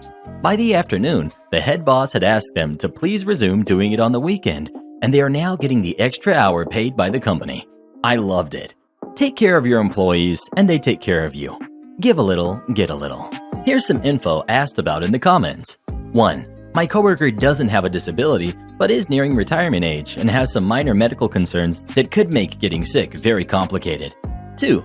From what I understand, they requested to continue remotely, and I'm not surprised that was denied. While their role could be done at home, with people back in the building, it wouldn't make much sense. They do a lot of the front office stuff, where my role is more in the background. I could do my job no problem going in only once a week, but their role really does need to be on site while people are there.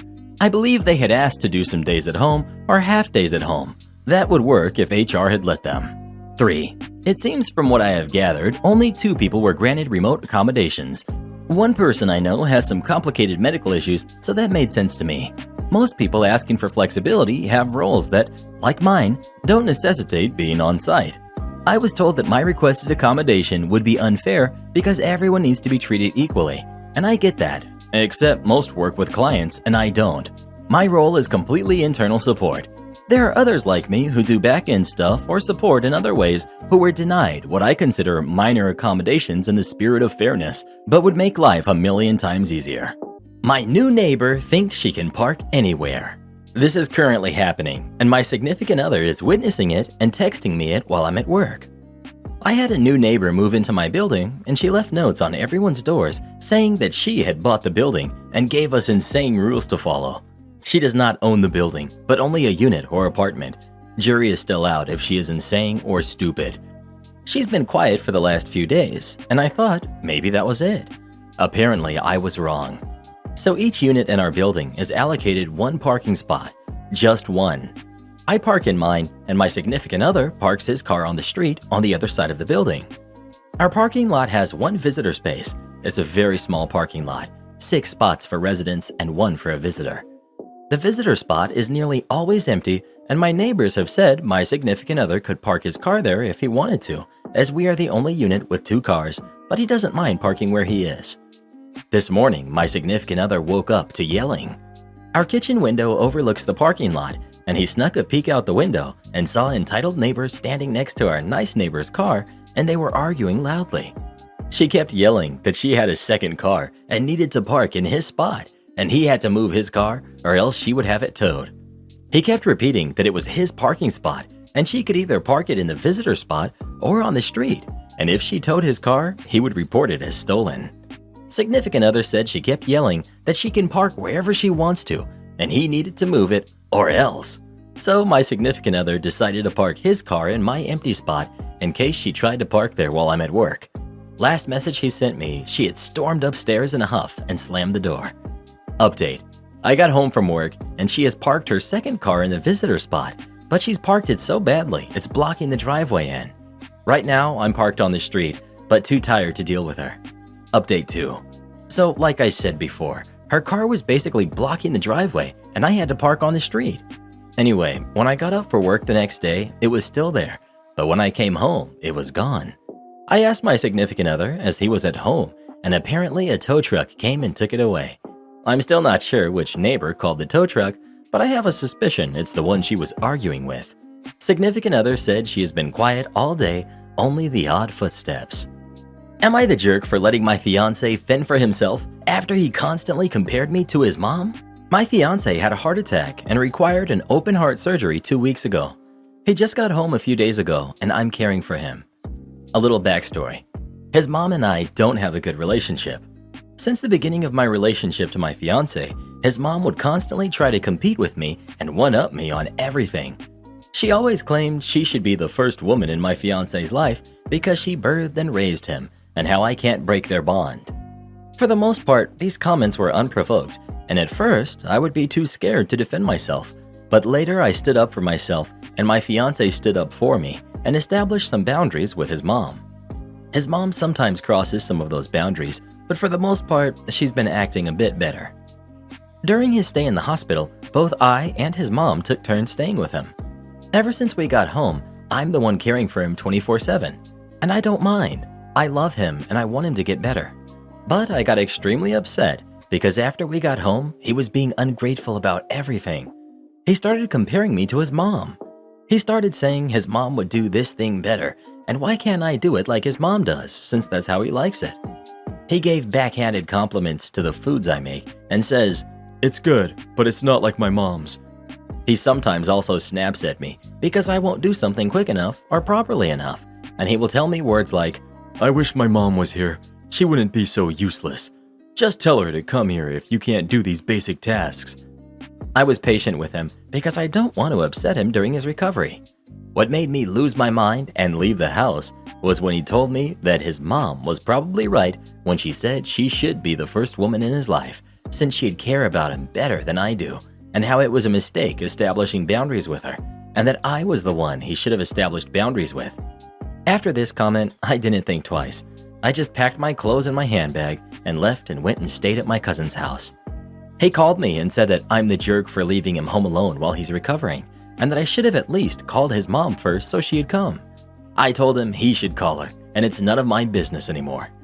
My parents told me I was out of line for leaving him to fend for himself, and that he's right, that I should have called his mom first, and now I'm the jerk for making this about me when my fiance's recovery should be my priority. Not the jerk. Go back, pack the rest of your stuff, and leave him for good. He's showing his true colors. A mama's boy will always be a mama's boy, and you'll always come second. OP. For all these years, he was an amazing partner who was able to set all the right boundaries to his mom. I don't know what changed now, and he switched that fast. Nothing changed. This is who he is. It's easy to put up boundaries when things are going well. I have sympathy for him in terms of his recovery from surgery, but ultimately, it's difficult circumstances that really test a partner's willingness to maintain said boundaries. If he can go back on his word this time, he'll do it again. Exactly. Sure, the surgery is a huge, emotional, and painful process that can bring out the worst in some people, but it sounds like he has adjusted his true self long enough to lock OP into marriage and kids. Once that happens and OP is tied down, mommy will take over his life again. Yes, open heart surgery takes a psychological toll on the patient. It brings out their true colors. This is his, and it ain't pretty. OP, you need to make that departure permanent. You made a huge sacrifice in being his 24/7 caretaker. Taking care of a post-surgery patient, open heart no less, is deeply and physically and emotionally exhausting. He's being deeply ungrateful. People take turns taking care of patients. You're doing all the care around the clock, and you're also being belittled? That doesn't seem balanced.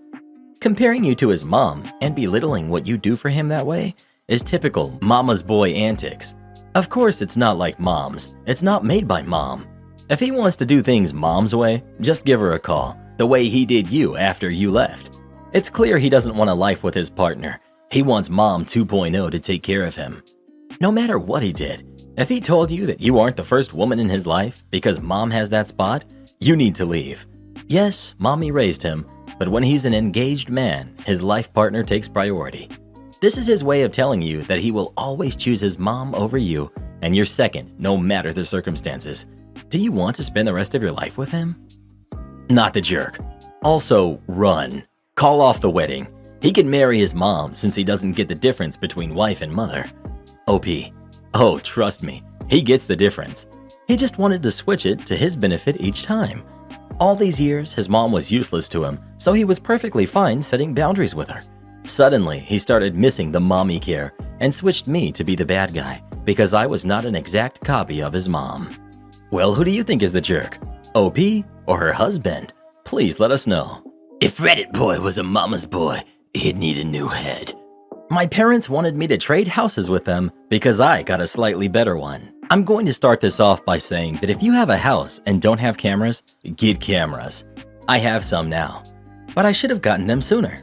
I live in a pretty typical manufactured home in Arizona.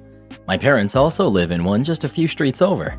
Despite how close we are, I'm very low contact because they are just bad people. They treated me okay as a kid, but things changed as soon as I was in my late teens. I was expected to do more and pay my way as soon as I finished high school. That was fair. I was an adult by then after all. But my parents wanted a lot more in rent than what I'd have to pay to get my own apartment. I'd have had next to nothing left of my monthly paycheck if I'd given them what they wanted.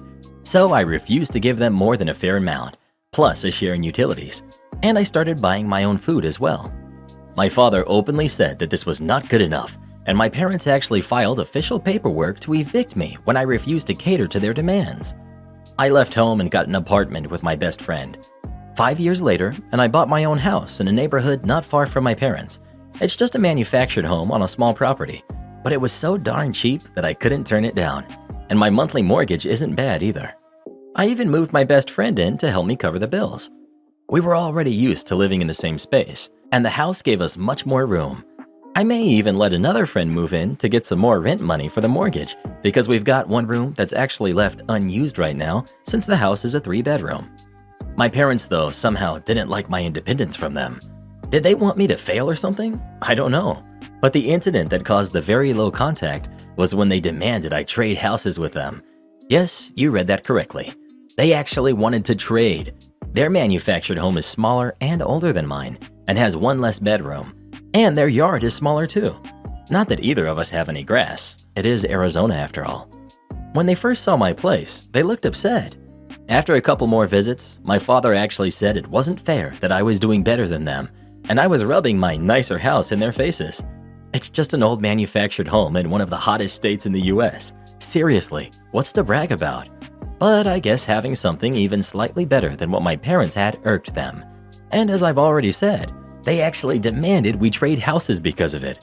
My friend who lives with me literally fell onto the couch laughing when they said that, and I couldn't help but join in. My father said it was not funny, and to give him what he wants. When I recovered my composure, I said he and my mother were not entitled to my house or anything I owned for that matter, and then told them to get out. After that, we barely spoke, and then lockdown hit. Didn't really change my life much. I liked the peace and quiet, and my friend knows to leave me alone most of the time. My father, however, got laid off, and he struggled to find another job. He ended up working in the local Marto Walls for half a year before getting a better paying job. I did get a kick out of seeing him there when I was shopping for groceries, but as much as I hate him, I'm not going to call him a bad employee. He actually did fine.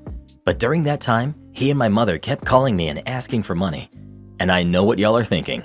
Don't lend them anything. They didn't want loans. They wanted handouts. Why? Because they raised me and I owed them. I said if they didn't want the cost of raising a kid, they shouldn't have had one. A few weeks ago though, my mother called me begging for money because their dinosaur of a window AC unit finally crapped out.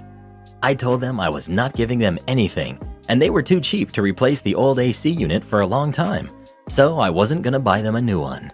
My mother then complained about how I have two in my house and the least I could do is give them one. I then said that if she and my father weren't always throwing away their money on beer and other stuff all the time, they'd have the money to buy another AC. Then I said I wasn't giving them one of mine or any money. End of story. Only it wasn't the end of the story. A few days later, I came home from work, find my house had been broken into. My front door locks were drilled out and both of my window AC units were gone. Nothing else was stolen, but they went out of their way to make a huge mess for some stupid reason. Probably to make it look like a typical robbery or something. I knew it had to have been my parents and I called the police. I told the police that I heavily suspected my parents of the theft because they act entitled to my stuff, even though I'm a grown man that doesn't live with them. I went with the police to my parents' house and sure enough, they had both my AC units going in their windows. When confronted, my parents obviously denied the theft. They claimed they already owned the AC units, but statements from their neighbors say otherwise. But my parents still denied the theft. I'd bought both AC units used online years ago, which means I had no receipts for them. So I figured my only option was to look for witnesses in my own neighborhood. And as luck would have it, a neighbor across the street has security cameras, and the edge of one of them caught just enough to see my parents showing up in my father's truck. My father could be seen walking with a cordless power drill in hand, and a few minutes later, they came back to the truck with my AC units, then went back in to ransack the place, I'm guessing. With this evidence in hand, police had cause to arrest my parents. At first, both of them acted like they had done nothing wrong, but I convinced police to let me do the talking. I said they could either return the AC units to my home and clean up the mess they made, or I'd let the police arrest them both right there. They had already stolen from me, lied to the police, trespassed, vandalized my house, broken my front door locks, and there was video evidence of what they had done. If I pressed charges, they were both going to jail for sure. My parents looked deflated, then asked for a moment to talk with each other in their room. I heard a lot of shouting from both of them, and I could hear my mother yelling that my father was an idiot, and he was trying to blame me in turn. After about 5 minutes of that, they came back out looking even more deflated and said they'll return the AC units and stop bothering me for money if I didn't press charges. I said they were going to clean up the mess in my house and buy new locks for my front door as well, and then I wanted written apologies from both of them on top of it. They begrudgingly agreed and even got a police escort back to my house. My father was forced to put the AC units back in my windows and then left my mother to clean up the huge mess they made while he went out and bought replacement locks for my front door. He was gone about an hour and came back with a new stainless steel lock set to replace the knob and deadbolt. Then he had to help my mother finish cleaning. During this time, I let the two cops just sit and watch them while drinking soda. They said it was very entertaining. After everything was cleaned up, I gave my parents each a piece of paper and a pencil, then told them to write out apologies to me for what they had done. My father looked especially upset and said I was treating him like a kid. I said he was acting like one and never stopped treating me like one either. This was just me holding him accountable, and I could have sent him to jail, but I felt like this was better for teaching him a lesson. He then kind of snorted and started writing. My mother wrote out a good apology, but my father's was a pretty half attempt and passive aggressive, but I didn't care. It seemed to really get to him inside having to do it, and when he was done, he left without speaking to me. My mother said she was sorry and she'd leave me alone, then followed after him. The two cops said they thought the whole thing was hilarious and then thanked me for giving them an excuse to take a break while on the job before leaving. Not long after, I shelled out to get some cameras for the exterior of my house, so if someone tries to break in again, I'll get it on video. I only have 2 cameras, but added a couple more fake ones that look real enough just to scare people off. I haven't heard a peep from my parents, but their next door neighbor told me that they went and bought a new AC unit. Guess they had the money for one after all. Makes me wonder why they thought it was a good idea to steal from me. Maybe having lean pockets for a while will teach them.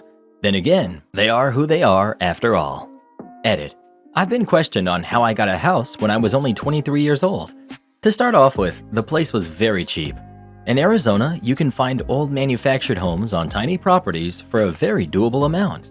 I also kept and still have pretty good credit. The house and land were only $55K. The house was a little bit of a fixer-upper too, but I was able to put $10K on a down payment, and I was able to get approved for a loan for the rest.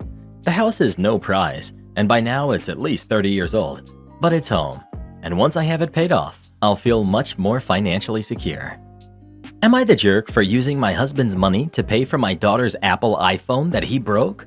My daughter is 16. She's had her old phone for 5 years and always wanted a new phone. I'm the only one working right now since my husband decided to take a break from work after he inherited some money from his dad.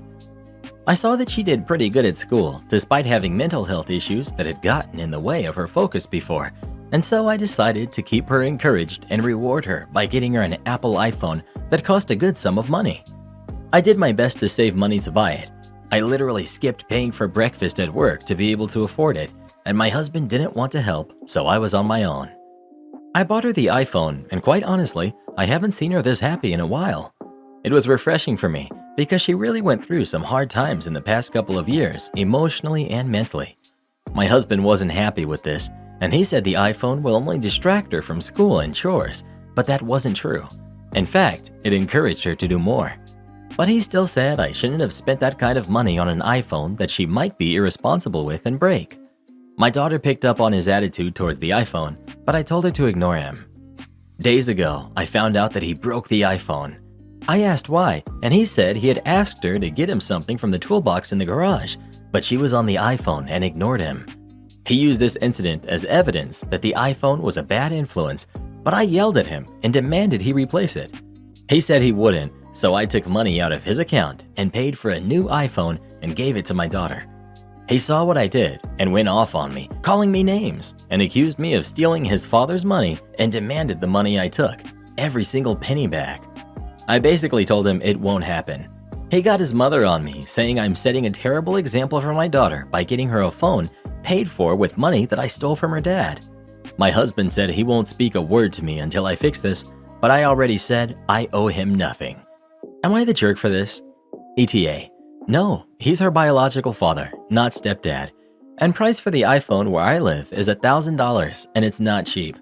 Finding out that I took $1,000 out of his inheritance really got him so furious that he said I was the worst woman he met in his life. He had 2 ex-wives, if this is in any way relevant. He took it back later, then said he won't speak until the money is back. Sounds like you need to save up for a divorce. To purposefully break someone's belongings because their actions anger you? This is just a massive red flag. He quit his job because of an inheritance and makes you work extra to get something for your daughter? OP, run like Usain Bolt. You are not the jerk.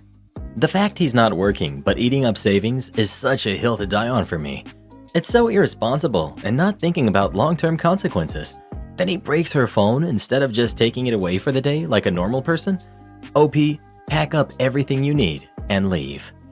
Am I the jerk for naming my daughter the same as her half-sister? Last summer, I, 33 female, started seeing this guy, 45 male. In December, I found out I was pregnant and I decided to keep it. I was already feeling like we were at the beginning of the end of relationship, so I said, look, I'm pregnant. I've made this decision, but it's up to you if you want to be involved, and it's okay if you want to bail. I have the resources to do this alone. He said a baby wasn't something he wanted, and I said that's totally fine. I won't even put your name down on the birth certificate. We can treat this like a donor situation. He agreed. After that, he predictably started pulling away and we broke up. 3 months post-breakup, when I was 6.5 months pregnant, this woman DMs me and says, "Hey, were you getting with my husband until recently?" It turns out that he had a wife and a daughter. His wife was/is in the process of getting a divorce from him and gathering evidence of what turned out to be a wild amount of cheating. So she was relatively cordial and believed me when I said I had no clue. Even before we had broken up, I told him that if it was a girl, I wanted to name her Samantha. Samantha isn't the actual name, but it's a similar, long, girly name with multiple nicknames. It was my sister's name before she passed, and even before that, it was a name I loved for aesthetic reasons. We always talked about naming our daughters after one another before she passed. He expressed dislike, but I jokingly, but not really, said it wasn't really his decision. After everything came out in the open, I found out that the reason he was so against the name was because his daughter is named Samantha. Now that everything is out in the open, he said, "So what are you going to name her?" And I said, "What do you mean? I already told you, Samantha." And he said, "You can't do that. That's my other daughter's name." I said that he lost naming privileges a long time ago, and if anyone asked, I was happy to make it clear that I had been the one to pick the name. I also reminded him that I still wasn't obligating him to be involved in this in any way, and given how he had lied, I frankly didn't want him to be. But if and when he chose to be involved, I was going to hold him to it and expect child support, visitation, etc. Which, from his point of view, is non-ideal because he doesn't want the responsibility of care, and especially doesn't want the responsibility of child support and asset splitting. Rather, he wants to have his cake and eat it too. I take on all the responsibility. There's no paternity test, a blank father's name on the birth certificate, but he still gets to have opinions, which frankly suits me as well because I don't want to be legally tied to him. But when I told my friend, she said that while he didn't deserve any courtesy, it was an unkind thing to do to his daughter. How do you think your daughter is going to feel when she finds out she has an older half-sister with the same name? And she will find out. There are currently around 50 comments, and as far as I can tell, this is the only one that mentions how the OP's future daughter might feel in the future. Surely, that should be one of the first considerations. It seems like that could be covered by, "It was my late sister's name, who meant a lot to me, and I chose it before I knew about your donor's other family." Right? Tell her early that she's named after her late aunt, and her half-sister having the same name is a funny coincidence. Assuming the real name is equally as common as Samantha, she's going to know at least a few at school anyway. Well, what do you think? Should OP go ahead and name her daughter Samantha or not? Please let us know. I might get downvoted for this, but I think it's her choice what she wants to name her baby. That deadbeat doesn't have a say in anything. Am I the jerk for letting my husband's ex struggle when I could technically pay? My husband, B, who's 36, and his ex, K, who's 34, share 2 kids who are ages 16 and 14. Split custody 50-50. No monthly child support, but B pays all insurance, medical costs, extracurriculars, and has to put $150 each in a college fund each month. I have a 16-year-old myself. B made a base income, but got bonuses and commissions. On commission checks, he would send K 50% of it. On bonuses, he would send K 35%. This was not court-ordered, but very regular. Well, B was in a wreck. Couldn't work 5 months. Got fired. Legal. Called lawyer. Took 3 months to find another job that could cater to his new disabilities, but took a huge pay cut and no more bonuses or commission. I paid all bills, plus his child obligations, even the average sum of what he sent K extra per month during this time. After realizing his pay wouldn't recover, we talked to K and told her that we can no longer afford to send her extra as we weren't making it. She seemed to understand. During this time period, my kid turned 16 and saved up $4,000 for a car. I've always promised to match whatever they save. This money was already put away. We got a car for $6K. My kid pays her own insurance and gas. B's 16-year-old saw and somehow got K to lease her a car in fairness. K did not consult us about it. The next month, she hits us up for money. After some discussion, she assumed we'd figured out the money after seeing us buy my 16-year-old a car. We explained that's not the case, but she got so angry, losing it on us, and ended up taking us to court for child support. The court determined that K makes significantly more than B, and she needs to pay $300 a month in child support and reimburse insurance. Her past income did not matter since he is now considered disabled. It's been about 3 months since, and K's entire family is blowing us up, telling us how horrible and evil we are, that K is being threatened with eviction and B's 16-year-old car is being repoed. They say it's my fault, because K only leased it since she expected us to keep paying, that her paying child support means she can't afford her car, and I'm spoiling my 16-year-old, playing favorites. K also says that my income plays a role since the kids live with me 50% of the time, so I'm horrible to deprive the kids. This makes me feel horrible. Am I the jerk here? I could pay, but I would not be able to save since I'm paying more since B makes way less. Not the jerk. Spouses have nothing to do with financial responsibility of a kid. The biological parents are responsible for child support, point blank. And it's her own darn fault for assuming anything. Honestly, your husband was more than generous before the accident. Like really. Had it been me, my ex would not have seen any of my bonus or commissions. She did herself over in taking y'all to court. She made her bed, let her lay in it. She sounds very greedy and entitled to me. And y'all are doing 50-50. She's lucky she saw anything. I'm honestly shocked. Not the jerk. No good deed goes unpunished. B should never have been so generous. Of course, that is neither here nor there. Bottom line, this is not your responsibility. This is also none of K's family's business. They don't get a vote. Block them. I just love the fact that K was losing it on you and taking B to court, and yet she gets stuck paying child support. Wow, nothing like schadenfreude.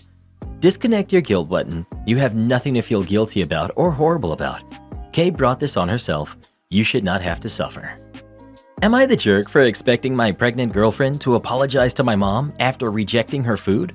My girlfriend is 39 weeks pregnant, and my mom has come to town to stay with us so we have someone to take care of our 3-year-old and cats when we go to the hospital. My girlfriend and mom usually get along, so it was a good idea, but my girlfriend has been causing some issues this week, and now I'm stuck in the middle between 2 angry ladies and wondering if I'm the jerk. The main issue. My mom is an amazing cook, but admittedly she doesn't always cook the healthiest, because growing up, me and my brother hated vegetables. My mom has cooked dinner for us every night since she got here 5 days ago, and tonight my girlfriend said she would cook. My mom told her not to worry because she already had it planned. So my girlfriend told her that maybe she could cook for herself, our toddler and me, but my girlfriend needed something specific tonight. They kind of went back and forth, with my mom offering to cook what she wanted, until my girlfriend rather rudely said she just wanted to cook for herself tonight. My mom is extremely offended and hurt, and my girlfriend is upset because she says she needs certain nutrients and foods right now, and she can't let being polite get in the way of maintaining a healthy diet. I decided to take my mom's side because she offered to cook my girlfriend what she wanted, and girlfriend literally ended up just eating boiled green beans and broccoli, which my mom easily could have done. Plus, the baby is already grown, and she takes prenatal vitamins every day, so I felt she was being a bit dramatic. I told my girlfriend I expect her to apologize to my mom, and she told me I'm being a jerk and need to butt out. Am I the jerk? You're the jerk. The baby isn't fully grown, for starters. Babies rely on the energy and nutrients mom provides until they are out of the womb and the cord is cut. Then they get it via milk and formula. Just because she's taking prenatal vitamins doesn't mean it's all good. Secondly, you have zero ideas about the cravings of a pregnant woman. She wanted healthy food, which is her body telling her that's what she needs at that moment in time. Having a baby takes a massive toll on the body. If she wants to cook herself veggies, let her have all the veggies. She clearly tried to be polite to your mother, and then she got snapped. Your girlfriend is full of hormones, emotions, about to give birth, and your baby. Worst of all, you sided with your mother over your girlfriend, aka the mother of your kid. What kind of jerk move is that? Are you looking to sleep on the couch for eternity? You, sir, need to get your priorities in order. Apologize to your girlfriend and ask your mother to chill with the pushiness. Your mother obviously means well, but she needs to stay in her lane and respect your very pregnant girlfriend's wishes when it comes to what she wants to eat. Entitled mom demands I invite her kids to a party that's not even a party. So, some backstory. My brother is an ER doctor and his husband an ER nurse, so they both work long hours throughout the week.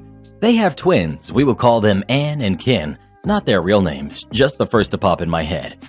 Now, because of their workload, me and my sister help throughout the week by taking the kids after school a few days a week. I have them on Mondays, Wednesdays, and Fridays. Well, Friday happens to be my niece and nephew's birthday. Now, due to lockdown, we can't have a big party that they're used to, but I still wanted to make it special. My niece and nephew had become friends with two kids in the building, Sarah and Blake, again, fake names. Their mother, we will call Nice Neighbor. I had become friends with her. Now, every time my niece and nephew are over, they play with Sarah and Blake. So I told the twins that Sarah and Blake could come over on Friday for a little birthday sleepover. I worked it out with Sarah and Blake's mom and got everything ready. Now here's where Entitled Mom comes in. As I was coming in the building, Entitled Mom ran up to me. So, you are having a party tonight? Me. What? No. Sarah and Blake told my kids that they were going to your niece's party at your apartment. Me. It's not a party. It's my niece and nephew's birthday, so I told them they could have Sarah and Blake over to watch movies. Well, my kids are upset that they weren't invited. Me. Sorry, but like I said, it's not a party. Just my niece and nephew having friends over. My kids would love a sleepover. Me. Oh, well then maybe you should throw one. You could be nice and invite them. It's not nice to leave kids out. Me. I don't even know your kids. Sarah and Blake have been friends with my niece and nephew for going on 3 years. Well, they can always get to know each other at the party. No, my niece doesn't like strange people. I'm your neighbor. I'm not strange. You tried to break into my apartment a few days ago. You're being overly dramatic. And you're being crazy. Well, that's rude. I rolled my eyes and walked away before she could say anything else.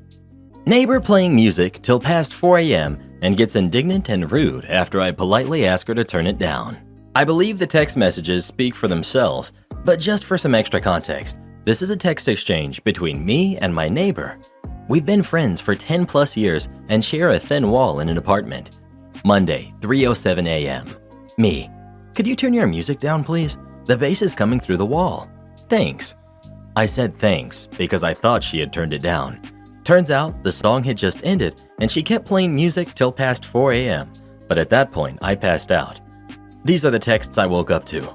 Monday, 5:55 a.m. Her. Oh, please. Get over yourself. My one day off. Mean gesture emoji. 6:55 a.m. Me. Not my day off. Get over yourself. I was super polite. At 3 a.m. too, which nobody else would have been. At that point, I'm up and rage-fueled, so I put my speaker, smallest speaker I have by the way, next to her wall and turn on the bassiest music I have while doing my morning work. 7:45 a.m. Her. Keith, for the love of God, you are so selfish and it truly is insane. I have not had an opportunity to listen to music or be out in months, and the one time, all you can think about is yourself. It amazes me how truly selfish and self-aware that you are. Sometimes I'm like, is he even my friend? Or is he just some jerk who lives next to me? You literally only care about yourself. Me. Anytime you ask me to do some basic neighbor stuff, I do it. I ask you to do even more basic neighbor stuff, and you tell me to go forget myself. Her. And now you are aggressively playing music because you can only think about yourself, right? For years, I never said anything because I was like, one day it will be my turn. And now, look at you. Disgusting. You're pathetic. You only see yourself. It's amazing. Me. You only care about yourself. It's unacceptable socially and legally to play music after 2 a.m. That's when bars have to close here. Don't ask me for crap again. Her. I've been working 80-hour weeks, and I got one night to enjoy myself. I cannot believe all you can think about is you. It amazes me. Me. Then get some headphones. I'd like to play music every morning, but I don't because I think of you and our other neighbors. I hope you're wasted because any sober, reasonable person will see how in the wrong you are. Her. I'll live without you. You break my heart. It's like you don't even see me. After 12 years, it's just you that matters. Me. Sweet. Just please have common courtesy and keep the music down after 12 a.m. Sunday through Thursday. That's literally all that I'm asking. Her. Again and again, and I wonder why I even try with you. Me. My sleep matters more to me than you being a self-absorbed jerk. Her. You can buzz off, dude. Me. Blocked. I'd call the police past midnight. It has to be against some noise ordinance. After calling the police, I would inform the landlord, assuming you both rent from the same person, of the action you had to take. Don't let the behavior go. It only gets worse. OP. If it keeps happening, this sadly will be the course of action I will have to take. She's been one of my best friends for over 10 years, but if she won't apologize and continues to do this, I have no other options. She's basically telling me, one day a week, you're going to be sleep deprived at your job. What would you do in this situation? Would you call the cops on your neighbor or not? Please let us know. Did you two date in the past or something? It sounds like you might have some sort of a history together. Am I the jerk for letting my stepkids call me dad, even though it upsets my wife? I married my wife last year, after 4 years of dating, and we mixed our families. Her 2 sons, Dylan and Tyler, who are 16 and 11 now, and my daughter, Sam, who's 18 now. Our kids accommodated to the idea of living together pretty well. Dylan and Ty's father and my wife got divorced when Tyler was born, and they agreed he would only have visitation rights. Around 2 or 3 years ago, Tyler called me dad while we were having dinner, and that night, my wife asked me to correct her kids when they call me dad, out of respect for their actual father. I found it weird, but I agreed to, because in the end, they're her kids, although I never ended up doing it. This week, Dylan had a football match, and Tyler a piano lesson, which my wife usually picks them up after. This time, both she and I didn't have to work, so I suggested picking them up together. Dylan practically jumped to our car, and then we all went to pick up Tyler. And since I was there, I decided to meet his piano teacher too. When she met my wife, Dylan, and me, she greeted us and asked me if I was the kids' dad. I sincerely forgot about that promise I made years ago and said I indeed was their father.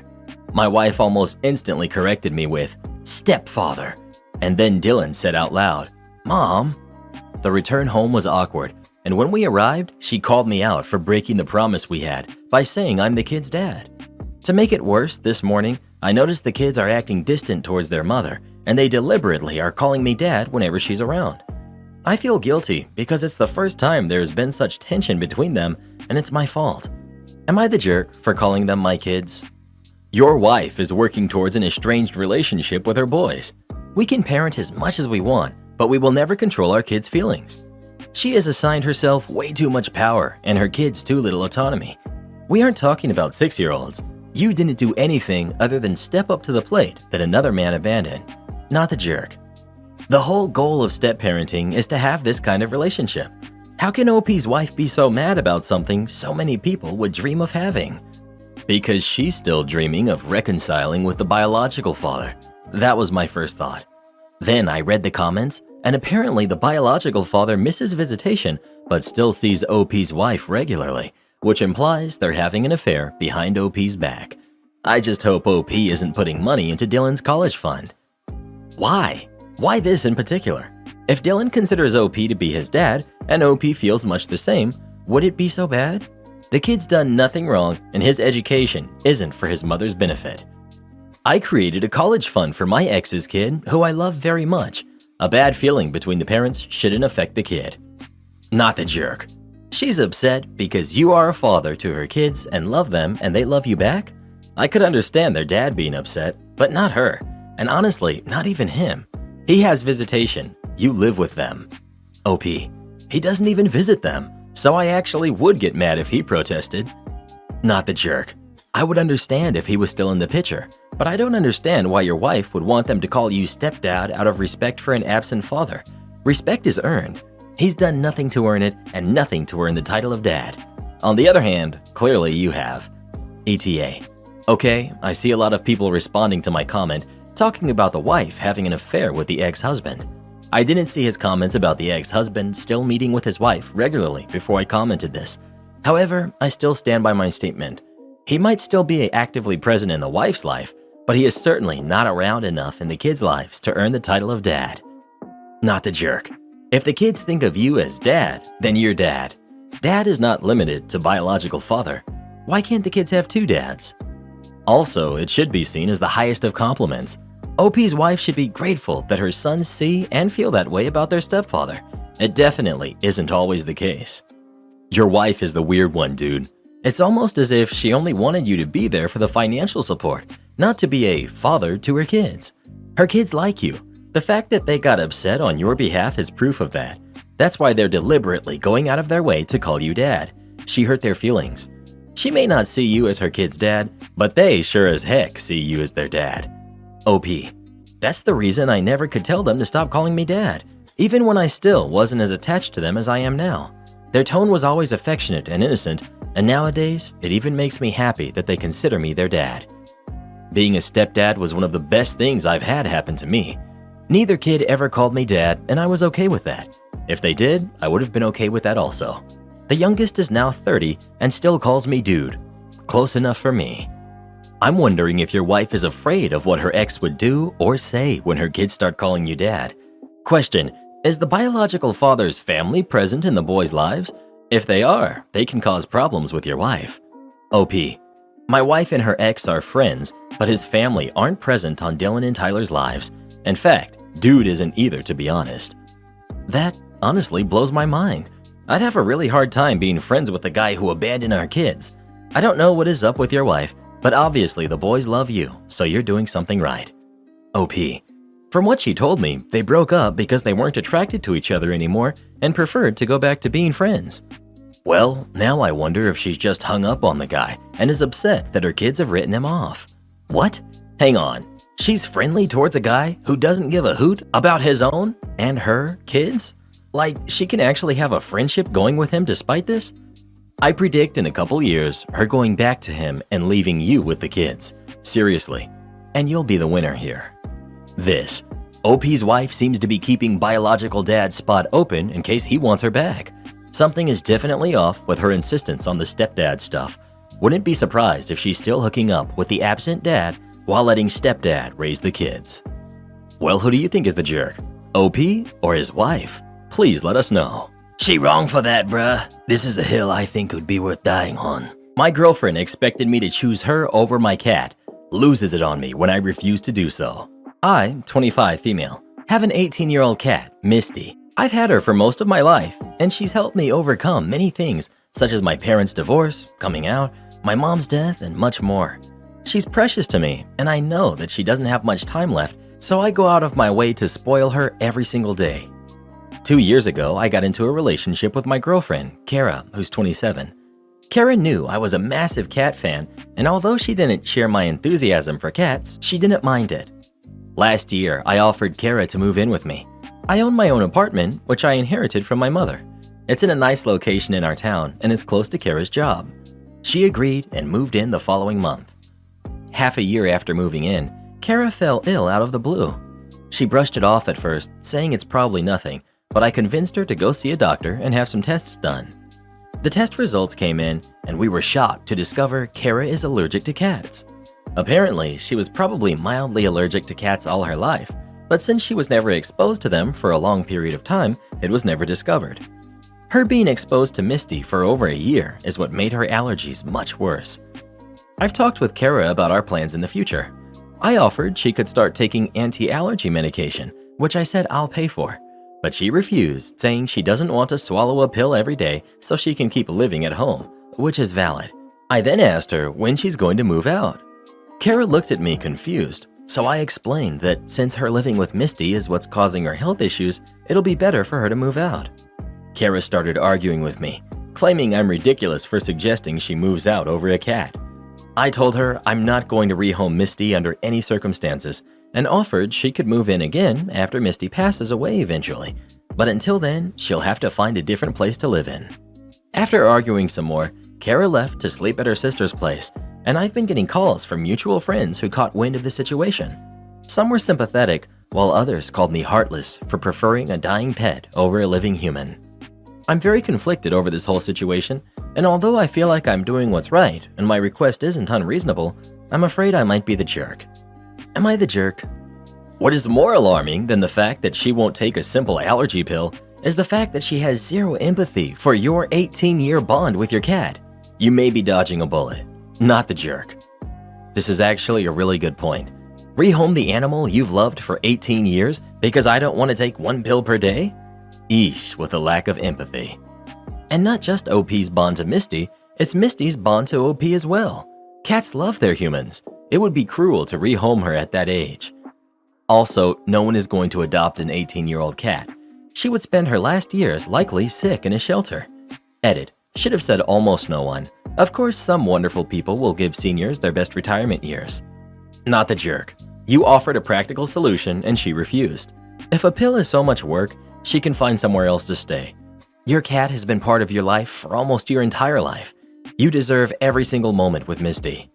Not the jerk. Girlfriend has the option of trying anti-allergy meds. This is pretty standard for people with allergies, and she's refusing. You have a commitment to your cat that goes back nearly 20 years, and it's bigger than choosing a cat over a girlfriend. It's about your girlfriend not recognizing what's important to you in life and trying to understand and compromise. When you move in together, this can highlight really deep-seated incompatibilities, which is why people live together for a while and then don't end up getting married, etc. This could just be the time when you recognize that you both have a different approach to some stuff in life, and there's some big theme incompatibilities. Well, who do you think is the jerk? OP or her girlfriend? Please let us know. Congratulations on dodging that bullet, OP. Give Misty some scratches for us. Meow. Boss said no shorts. I work at an office that sells bulk goods to businesses that use them, like retail outlets, etc. Our office doesn't usually have a strict dress code, but we recently got a new boss, Jerk, who's quite literally a real pain. He's constantly yelling at everyone about basic things like punching in a minute or two early or late, or being a word or two off the script during outbound or inbound calls. Dealing with him in general has made me hate the job more. As it's getting hotter, I've been wearing khaki shorts to work the past few days, which is something I've always done for the past few years, and nobody has confronted me about it before. So I figured nothing would change this year. But boy, was I wrong. About halfway through my shift, this boss comes to my desk and realizes I'm wearing shorts and is visibly annoyed. He mutters something under his breath and goes back to his office. An hour later, I was called into his office, where he proceeded to berate me about breaking dress code. He was fuming and ended the meeting with, "From now on, you follow the dress code to the book, or you're fired." Say no more, boss. That night, I went home and read up on the dress code rules. There was, in fact, a rule against shorts, so I was annoyed, but kept on. And then I found it. There is no rule preventing males from wearing skirts or kilts. Here's where I devised my plan. I immediately ordered a pink and white striped kilt online, as well as matching knee-high socks and shirt. There was no rules stated in the dress code against any of this, surprisingly. About a week later, the clothes arrived, and here is what ensued the following workday. I walked in wearing my new pink business outfit, and immediately the whole office is staring at me, and the boss who came in to cover another boss's shift in the morning was beat red in the face and yelled at me to come in his office. He goes on a 10-minute rant about how I'm a useless employee and that he's going to fire me for not following the dress code to a T. I simply stated, I am in dress code. I urge you to read the employee handbook.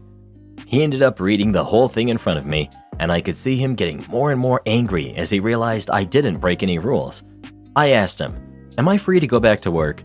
And he looked at me with a death glare, muttered something under his breath, and waved me off. Where I used to work had a similar rule, but women were allowed to wear capris and shorts that sat below the knee. One coworker came in, male, wearing shorts because it's hot, like 80 degrees, in our work area. I'm in capris, as is another female worker. He got told off. His shorts were nearly covering his knees. So the next day he comes up in the same shorts, but had stitched some black bands around the bottom so that they were around the same length as the shorts I had on. Darn straight, I pointed out that his were the same length as mine, so why wasn't I being sent home too? Well, they couldn't do that because no one would be running the returns. Rules were then changed to allow guys to wear below-knee shorts as well. Kilt was suggested to other male coworkers too, cause it's wrong. Guys should be allowed to wear shorts. Am I the jerk for getting my pregnant coworker in so much trouble she may lose her job and paid maternity leave? I, 28 male, met M, female 24, on a dating app 3 years ago. At this time, I had recently landed a paid apprenticeship in a profession I truly love. We found out she was also hired for the same apprenticeship and we would be in a class together. We went on a date and it went normal.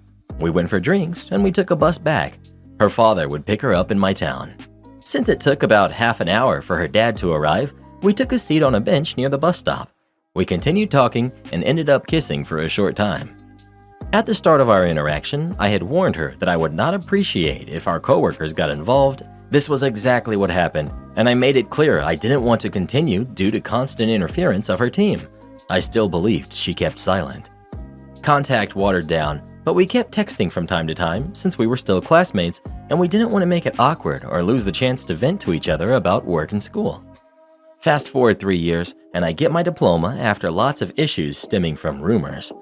At this time, I still believe she's on my side and just informing me. At this point, she and I blame her coworkers and speak extremely negative about them.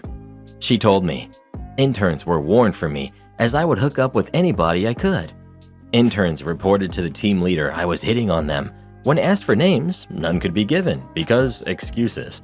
Her team only talked crap about me and spread rumors. I got placed on her team, and in the past weeks, I have heard claims that could damage my future. This leads me to believe she made up the drama she told me about to be vindictive. I'm not a very confident person, and I have lost an internship due to rumors before. I'm the grandson of a notorious man in this small rural community. She is/was aware of this. She told her team, we hooked up after the date on a wooden bench outside. She had to block me on Facebook because I would harass her if I found out she was pregnant. I'm still obsessed with her and would often send her pictures. I made classmates awkward because I would follow her like a lost dog or try to harass her when seated next to her. None of all of the listed things ever happened. Last week, after a fire safety drill where I ignored her, she told her team I was being rude and distant to her because I was jealous she was pregnant with someone else. I got offended that she was still actively trying to paint a false image of me, so I reported her to the manager and HR.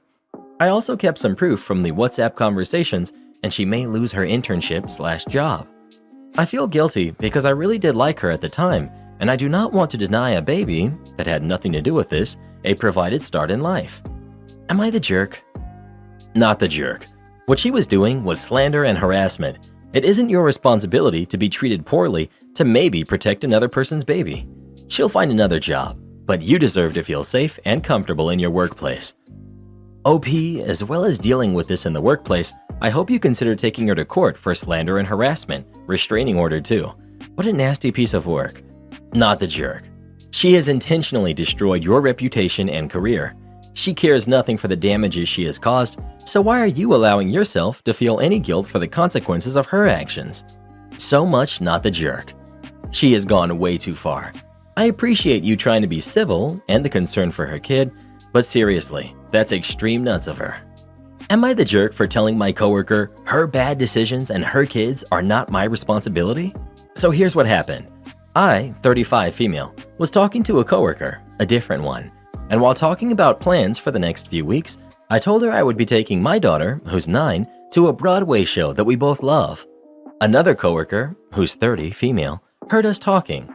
She has 5 kids, her oldest being my daughter's age. She has tried to force a friendship between my daughter and hers since she started working here. I tried, and they had a few play dates over the last 4 years, and my daughter just doesn't enjoy her daughter's company, so I decided not to force her into more play dates. So when she heard us talking about the show, she decided her daughter and her will be joining us. I didn't want her or her daughter to feel bad, so I didn't decline. She asked me about our seats to get some next to us, and when I told her, she looked them up and she started complaining about the prices and asking why we couldn't sit in a cheaper section. I told her I understood if she couldn't pay those prices and that they could seat somewhere else, but we prefer those seats. She ended up buying the tickets right behind us. She showed up early, inserted herself in our plans. So many things happened, but can't write them all. Dinner was the worst. She hadn't been invited for that either. She saw the restaurant and quickly said they wouldn't be able to afford it. I told her I would pay for them. Her daughter threw a tantrum because they didn't have what she wanted. She's 9 and crying like a toddler. Her mother does nothing. For info, I can afford this because my family has money. So did my husband. He passed 2 years ago and left us his money. We finally get to the theater and it's horrible. Her daughter wouldn't stop talking loudly and whining.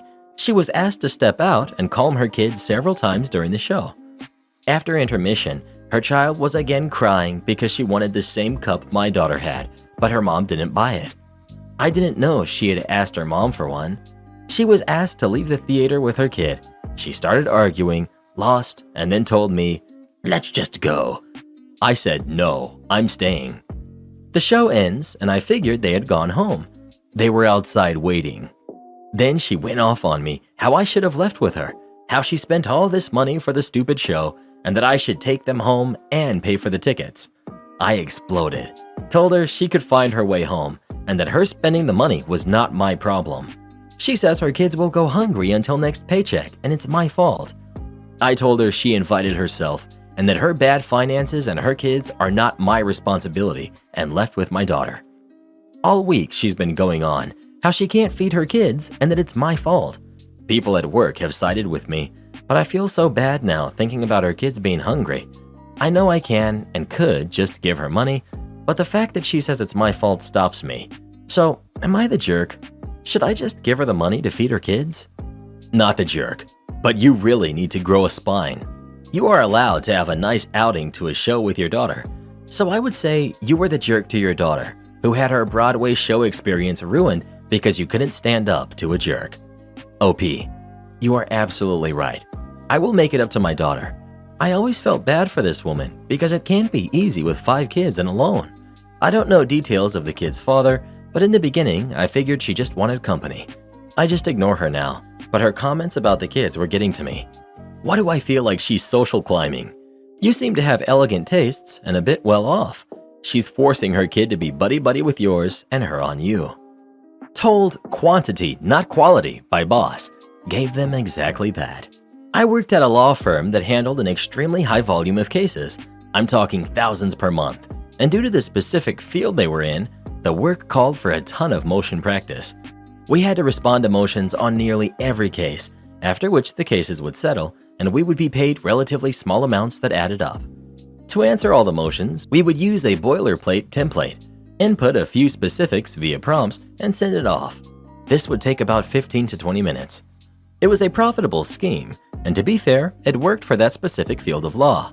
This is highly irregular and would be nearly impossible to effectively mount a counter-argument in any other field of law, which typically requires research and fact-specific rebuttal to very specific challenges to your case. Fast forward, and now the firm is taking on cases in a new field of law. nearly all between 200 to 300,000 per case, or about 100x what a case in their original field would take. We needed to draft and file complaints on these cases. To achieve this, the partners insisted that our senior attorney would create a template. Our paralegal staff, making $10 an hour, would speak with the client and create an intake cover sheet for each case, and I would be the lucky middleman who gets to input the cover sheet data into the template and generate a complaint for every single case in this new field that the firm was handling. In essence, they thought we could handle this new, complex, different field of law with much higher stakes in much the same way they were handling our normal cases. The intake staff had no clue what they were doing, and the boilerplate template was wildly insufficient to allege the particular facts, which varied so considerably between cases, also why intake had problems. The partners thought it should take me about 15 to 20 minutes to generate a complaint with their method, but the reality was I actually had to review every file from scratch, figure out what was going on, input the data myself, make massive edits to the complaint, etc. It would take me at least 1.5 hours to do a good job, and honestly, that's what I did, a good job. As you can imagine, something of a backlog ensued, and the partners wanted to know what the issue was. I explained that due to the nature of the cases, they were requiring specific edits. I offered several recommendations for how we could improve our efficiency, but they didn't want to hear it. I explained that these cases were worth significantly more, and even spending 4 to 5 times longer on them than on our other cases was still a huge win for them. They wanted paper out. Quantity over quality, I was told. Leave the decisions to them. Do what I'm instructed to do and play my part on the assembly line. Note that these partners did actually no legal work whatsoever on any cases. They once did long ago, but now just watch cameras all day and complain if you're 5 minutes late. In a fit of frustrations and rage, I maliciously complied. I actually stayed late a few nights and banged out maybe 75 or so complaints that had backlogged.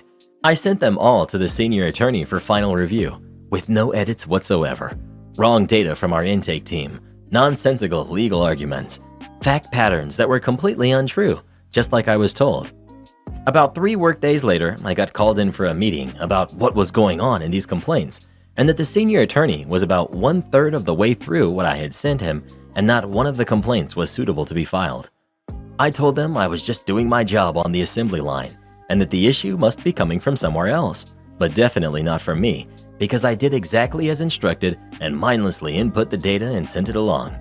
They told me this was unacceptable, and if there was an issue, I should have brought it up to their attention, to which I replied that I tried and was not listened to. They refused to accept defeat and attempted to change data collection, change the templates to no avail. It got hostile. No matter what they did, their system just didn't work, and I continued to comply with their insistence I do my job and my job only. It was unbelievable how stubborn these people were. Quit that job and moved on. I've been tracking some of the cases online, and they're getting dismissed on motion. Quantity, not quality, eh? Not how I practice law. How I got a Karen's car towed. I recently bought a house and moved in. The previous owner rented the house out to students and transformed a big part of the front yard into a parking place. My front yard is basically just 4 parking spaces. I live alone and basically only use one of the parking spaces, but while the painters, handyman, and gardeners for the backyard were there, they used the other parking spaces during the day because the nearest community parking spaces are half a kilometer from my house, so about a 5-minute walk.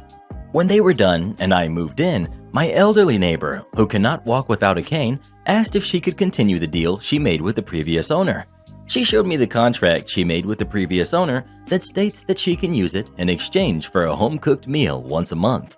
I told her she didn't have to give me anything as I understood her situation, but she insisted. So I signed the contract to let her use the space closest to her house. This went well for a couple of months before another house in the street was sold, and the new neighbor asked if their handyman and painters could use the parking places until they were done, as it was not handy to make them walk all the way to and from their truck. You're not allowed to park in the street. I told them it was fine, but only the handyman and painters can use the spaces. When they are done, I did not want others I did not make a deal with using my parking spaces, as I like to keep the spaces clear for my girlfriend, friends, and family when they're allowed to visit again. Fast forward a month, and the handyman and painters are finished with the house, and the new neighbors started using the spaces. I told them this wasn't what we discussed, and that they had to leave. They told me that the spaces are community spaces and she and her husband could use them as I didn't need 4 spaces for myself. I told her to move the cars or I would have them towed. They moved their cars and didn't use the spaces anymore for a week.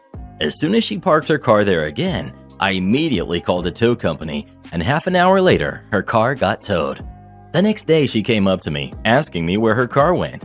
I told her I had it towed because she parked in my front yard. My friend tells me I'm being a petty jerk for having her car towed, and I should apologize. My girlfriend tells me I did the right thing, as they would have probably claimed my entire front yard as their personal parking places if I didn't make a point out of it. So, am I the jerk here? My neighbor has been stealing my Wi-Fi for months. Gets exactly what she deserves. I, 23 female, live next door to Jenny. She lives with her husband and their kid. I work almost all day outside, and in my spare time, I play games on PS4 during the week. I pay for good internet because I like not having any lag while playing or any internet slowness. My PS4 is in my room and the internet router is in the living room, so it's Wi-Fi and not cable. And because of that, I constantly check the internet speed and it's always X amount. A few months ago, I invited Jenny's family over for dinner and gave them my Wi-Fi password. Apparently, theirs was weak at my house, and I went through politeness. Last month, I started to notice very bad internet speed, 1/10 of what it was before, and a few technical visits to resolve, until the technician asked if I had passed the password to someone in the building, and I put the pieces together. I then changed the password because the internet was crap, and I didn't want to share it with 3 more people. Last week, the neighbor knocked on my door and asked for my Wi-Fi password because her internet wasn't working, and I commented saying that I changed it because there were people on it from other apartments that were using it. She got the message and said she was having a hard time and couldn't pay for her own internet. So in desperation, she used mine, and if I couldn't give her the new password, promising that they would only use it at night when they got home from work.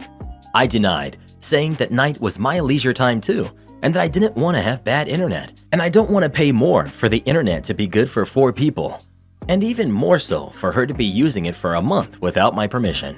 She stomped off and, oh goodness, my new image in the building is being the petty jerk who doesn't want to share Wi-Fi with people who are struggling financially. Am I the jerk? Not the jerk. Why should you have to pay the bills for her, especially when she was stealing it and making you suffer through trying to figure out what was wrong? And it's definitely not a one-time thing. They did it constantly, and I'm 100% sure it's not just for sending emails or something work-related. Must be streaming something or other stuff, and it's more than just 1 or 2 people using it to make OP's side so slow. 100% I agree. I live with my boyfriend, and we had another roommate. Boyfriend would game, I would send occasional work emails and did other remote work, and roommate would do nothing but, very loudly, stream movies when she came home. Internet would always be fine when it was just me occasionally checking emails and my boyfriend gaming. But the minute the roommate came home, the internet would practically stop working. My emails wouldn't even send at all, and games became completely unplayable. When the roommate moved out, we haven't had issues with the internet speed since. Am I the jerk for kicking my brother and his family out after his son stole my engagement ring? The reason I, 26 male, know is because I literally caught him in my room going through my things, and it's on camera. My nephew is 9 and he has a habit of stealing things. They've gotten in trouble a few times at stores because he'd leave with something in his pocket. But of course, because he's a kid, they usually just say he forgot he had it. Even at school, my brother has told me they've had to come talk to the principal on a couple of occasions. Doesn't seem like they've done anything to stop it. They had to come stay here with me because my brother lost his job and they weren't going to make it with all their bills, including rent. He's doing Uber right now while he searches for a job, and they can move out. I didn't want to because of my nephew specifically, but family is family, I guess. A month ago, I finally bought an engagement ring for my girlfriend that I was planning on proposing to soon, but now I don't know. It's a $4,000 ring that I spent over a year saving up for. It's been hidden in my room under one of the drawers. One time, when I found him snooping in my room, I told my brother to control his kid, then got one of those cheap spy cams in my room just in case. Then, last week, I noticed it was out of its box. After checking the camera, it showed he was in there again when I wasn't home. My brother and his wife have yelled at him. He says he left it by the TV in the guest room, but it's not there. They looked through all their stuff and his too. I know for a fact he's lying about not having it because that's the same thing he said about one of my watches he took, then ended up finding it. By the second day, my brother tells me that they can't find it at all. And I told him either they find the ring or he repays me the $4,000 I spent on it. If not, they can't stay here anymore. My brother got really upset. He told me I know how their situation is right now. And yeah, it's a tough spot, but I couldn't ignore the fact that his kid he can't parent took something extremely important to me that cost a lot of time and money. They were given a week to leave my house if they don't find the ring. They're having to stay at a cheap motel, but my brother won't stop begging to come back because what they're paying right now each night is coming directly out of their savings. He won't stop calling me heartless about letting something like this come between helping them out through a difficult time, and my nephew keeps saying he's sorry. It's just hard right now to want them around. Don't even know what to do about the ring, and every time I think about it, it just makes me so mad that it's hard to care about their situation. Does that make me a jerk? Not the jerk. They sold the ring. I think so too. At this point, why won't his nephew say where it went? The thing with kleptomaniacs is they often don't know what to do with the things they steal. They may have washed it down the sink, flushed it down the toilet, buried it in the garden, etc., just to hide it. It's not so much about having things, it's about taking them. It's highly unfortunate that he took something so important, and his parents definitely need to get him help and should have done so already, which could have prevented this. Okay, I want to make a couple of suggestions. The first is to use a metal detector in and around your house and yard. The second is, if his parents really haven't sold it, think about where you might hide something if you were a kid. Somewhere that seems like a permanent and safe hiding space, especially if he knew he was moving and wouldn't be able to take it on him. As a kid, I always felt like the backyard was a permanent space. Look under bricks that can be moved or in any trees. The third thing I was thinking, make a report with the police. If it's possible to scare him into talking, it will. If you and he need other resources, they may be able to point you in the right direction. His parents are responsible for him. You can't just let a year's worth of savings go. Even if they can't pay it back right away, they might say, but we're family, let it go. But equally, family wouldn't want you to lose a year's worth of your savings and to have had such a monumental milestone for you ruined. Also, think about things like pockets on clothing and in wardrobes. Another suggestion, do you have floorboards? What would you do in this situation? Would you let them keep living with you or not? Please let us know. I would have kicked them out long ago, the first time he stole something from me. Was it wrong of me to defend my husband at my son's engagement dinner? I, 45 female, only use Reddit for the cats, so bear with me here.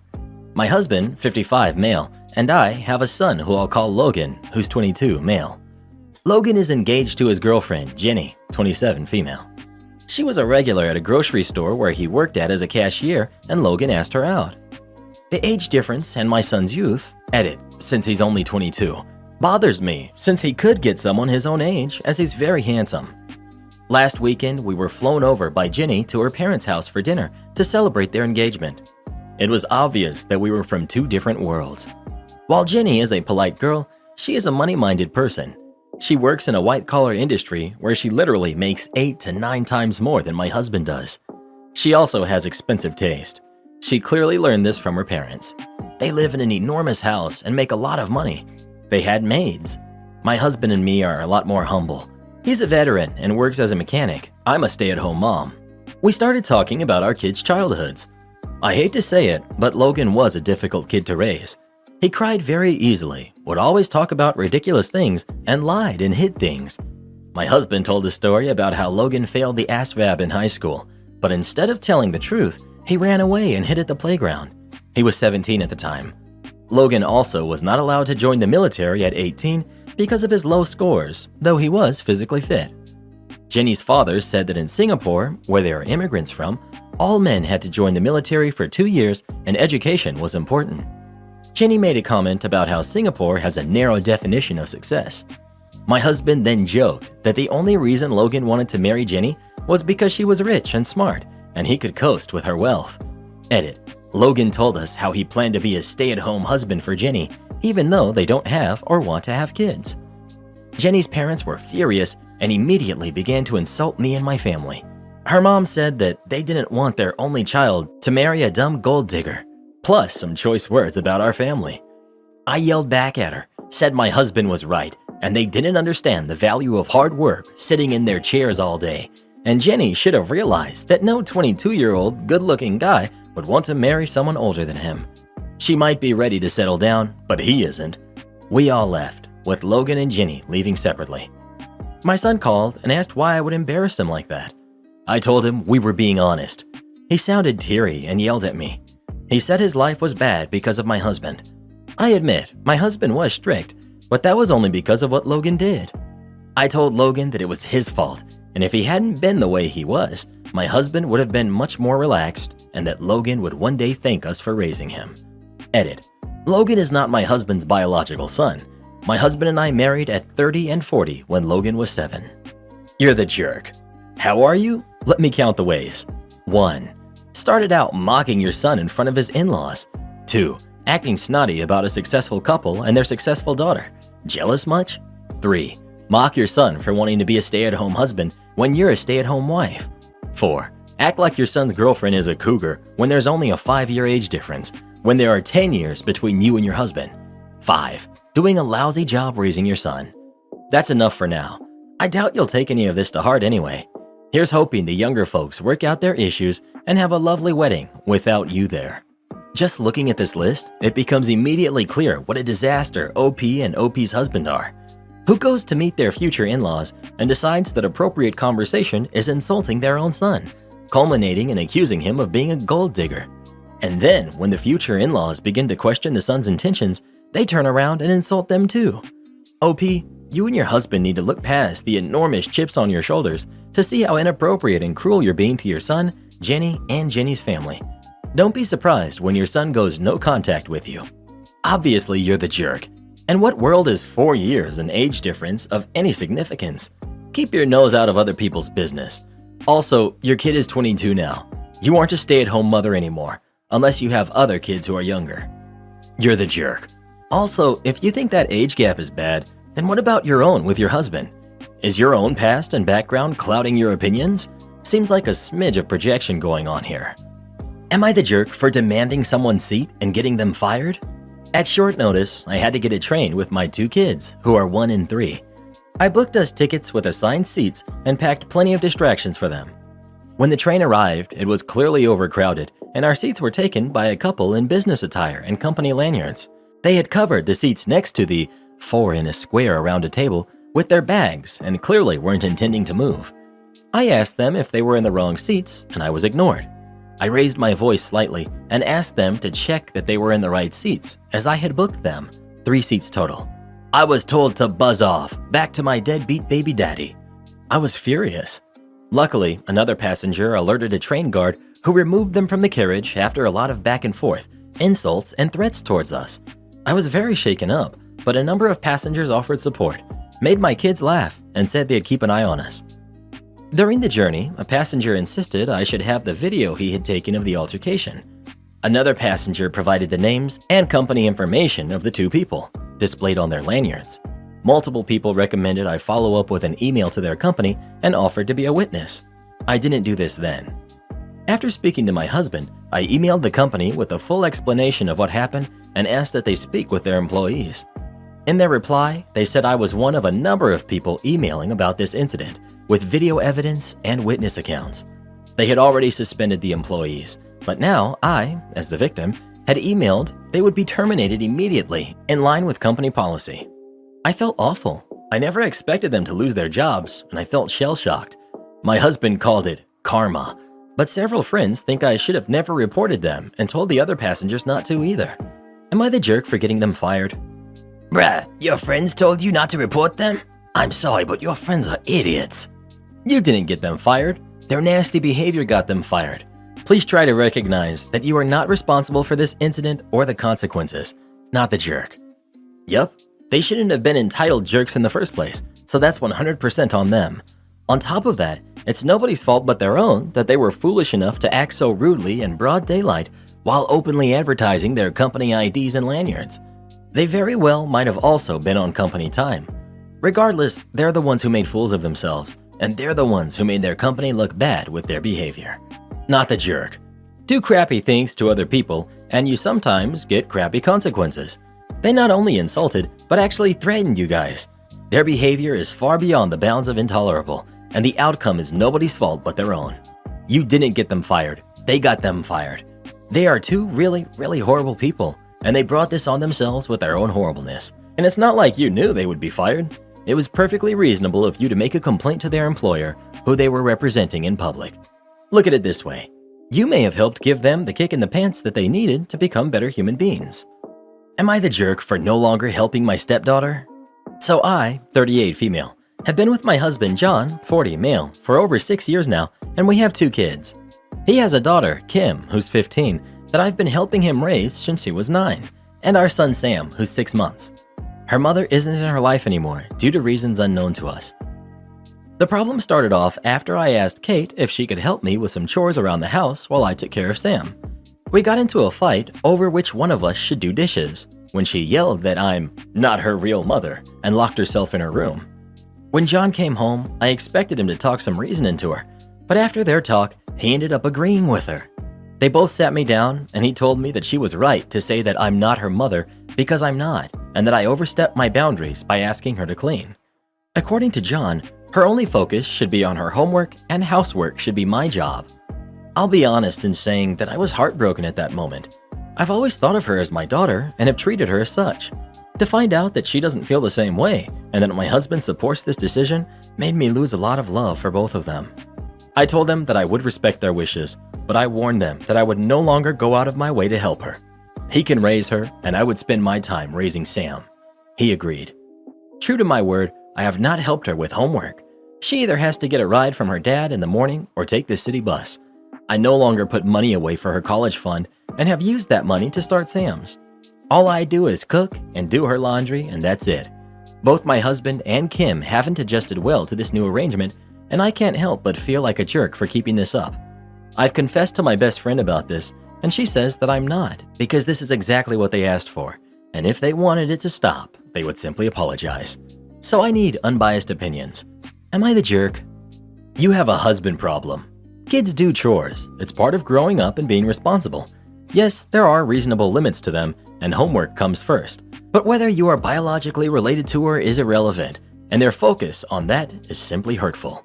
Stop doing her laundry. Stop cooking for her. Those are for her, not for the house.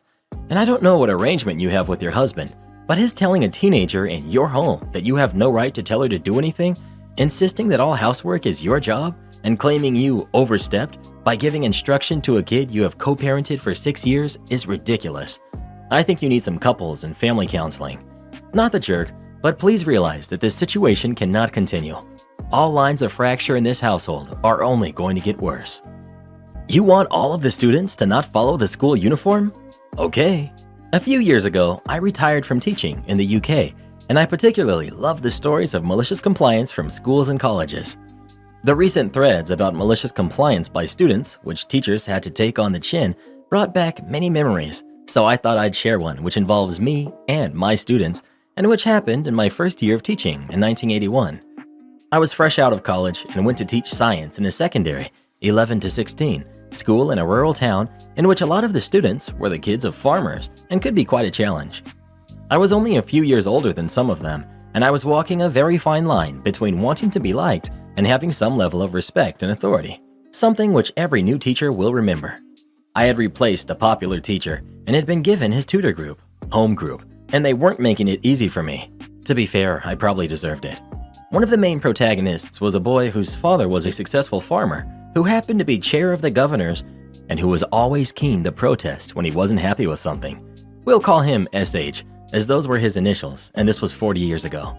The other person involved in this story is the head of year. I'll call him Jordy. Was an old-timer who had been unsuccessful when applying for the deputy headship, and so there was a fair amount of resentment bubbling away, which he tended to take out on the students, and occasionally staff. Our school had a uniform policy. I didn't have a problem with this, as it does act as a bit of a leveler, especially when families can't afford the latest fashion, and as tutor, it was my job to make sure everyone was appropriately dressed, which I was doing the best of my ability. Anyway, many of the kids were in basic uniform, but they sometimes pushed the limits of what was acceptable. A common problem was whether footwear was trainers or shoes, but as long as their appearance was within the spirit of the rules, I was pretty much okay with it. Jordy, however, was not. At a team meeting, he went on a rant about how standards were being allowed to slip and that we were not being vigilant enough. He reminded us that it was our job to maintain standards and ended with the demand that the next day we send to him any student who was not in proper uniform. He waved the school handbook at us and told us if we didn't know what this was, we could find it in there. I was upset. I was walking a fine enough line with these students, and this wasn't going to make my life any easier. Cue the malicious compliance. I checked the school handbook very carefully, and the next morning I was ready. After I had taken the register, I announced that anyone not in proper school uniform would be reporting to Mr. Jordy. Groans and protests. First of all, I sent a couple of jerks who were always pushing things too far, but then I began the malicious element. The regulations said black V-neck jumper. Yours has a round neck. Down you go. Is that a logo on your shirt? It says plain white here. Off you go. The regs also specified plain black socks. They had been written some years earlier and never reviewed. In the early 80s, many kids wore white socks. I know. So down went all the white socks, and the atmosphere in the classroom got distinctly more hostile towards me. Then I singled out SH, the class mouthpiece. Down you go, I insisted. He was furious and came right up to me and was almost in my face. He demanded to know why, so I told him. He was wearing black socks, but I had noticed they had 2 colored bands around the top. I explained that the rules specifically said plain black socks and that his were not plain. He was mad and our eyes locked, and then it happened. To this day, I remember how his face changed as he realized that this was not me against him, it was us against Jordy. He then went round the class, helpfully pointing out all the minor infringements that I had missed, and we ended up sending every kid in the class, apart from 3 or 4 who were in full uniform and who were frankly disappointed not to be sent down. Jordy had gone hard on the first few who were sent down and then couldn't treat the others differently, so he got it from the parents who didn't appreciate being contacted about these socks. Shortly after this, the rules were rewritten to be more flexible as long as the spirit of the uniform was upheld. From that day on, I had a fantastic tutor group. SH became head boy and was a credit to the school and worked as hard for me as any other student I taught since. And in 40 years of teaching, despite many instances of malicious compliance, I never managed to top the time my students collaborated with me in an act of malicious compliance.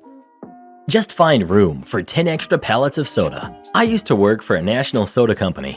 My job is to swing by stores several times a day and restock the shelves from supplies in the back rooms. 4th of July is by far the busiest day of the year, as most stores have big sales. At the time I worked, a common sale was 5 12-packs for $10. Anywho, the problem each year is that there just isn't enough space in stores' back rooms to have enough products to last the entire day. So what should happen is that drivers do extra deliveries to keep products on the shelves. Well, my boss had decided he doesn't want to pay overtime on a holiday, so this year he has a plan. We will order more product than we have space for and put our product in areas reserved for other vendors and the store itself. So July 3rd, the load shows up. Right away, it's apparent that there is just way too much stuff, even if I use space I'm not supposed to, and the backroom manager is upset with me because my pallets are in the way of everyone else trying to get their stuff in and out. I call my boss and let him know this is never going to work out, and they need to come do buyback on some of the pallets. He tells me to make it work and hangs up. Cue malicious compliance. I grab a pallet jack and walk the entire pallet out onto the floor of the store. This store has narrow aisles. I go to the soda aisle and drop the pallet. It completely takes up the aisle. Customers can't walk in or out. Repeat about a dozen times. Then I leave for the day. I get a call from my boss. He isn't happy with me. He wants me to go back to the store and somehow find space that doesn't exist. I tell him I've already had a few drinks and won't be driving anywhere. He tells me I'm fired and hangs up. Whatever, I've got other job offers, and now I can go hang out at my buddy's barbecue and watch fireworks. I get a call at 6 a.m. from my boss. He's losing it on me because we start at 4 a.m. on the 4th. I told him he told me I was fired, so I'm at home sleeping in. He tells me he was just joking and I need to go get to work now. I tell him that I've already taken an offer working for a competing company. Not true, but he doesn't know. And they're paying me $5 more per hour than he is, and 5 extra days PTO. If he wants me back, I want $6 more per hour, and an extra 6 days of PTO. He gets mad at me and hangs up. Whatever, I go back to sleep. 5 minutes later, my boss calls again. He tells me that he will do it, but I have to leave now. Sounds like Pepsi. I used to work for Pepsi, and they did this kind of crap every holiday, and it was always on the merchandisers, not the brain-dead salesmen, to make the stores happy with these cluster messes.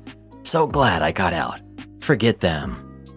Entitled mom wants me to give her son an expensive Gundam kit for free. For context, I work at a store that specializes in Japanese imported items, such as toys, gadgets, and electronics, and all of it is good quality for a good price. But sometimes we get imported very high-end stuff, so to compensate for how much the shipment cost, we have to boost the price. In this story, a whiny brat wants a Gundam building kit that is around $50 to $100, and I can't remember that part exactly.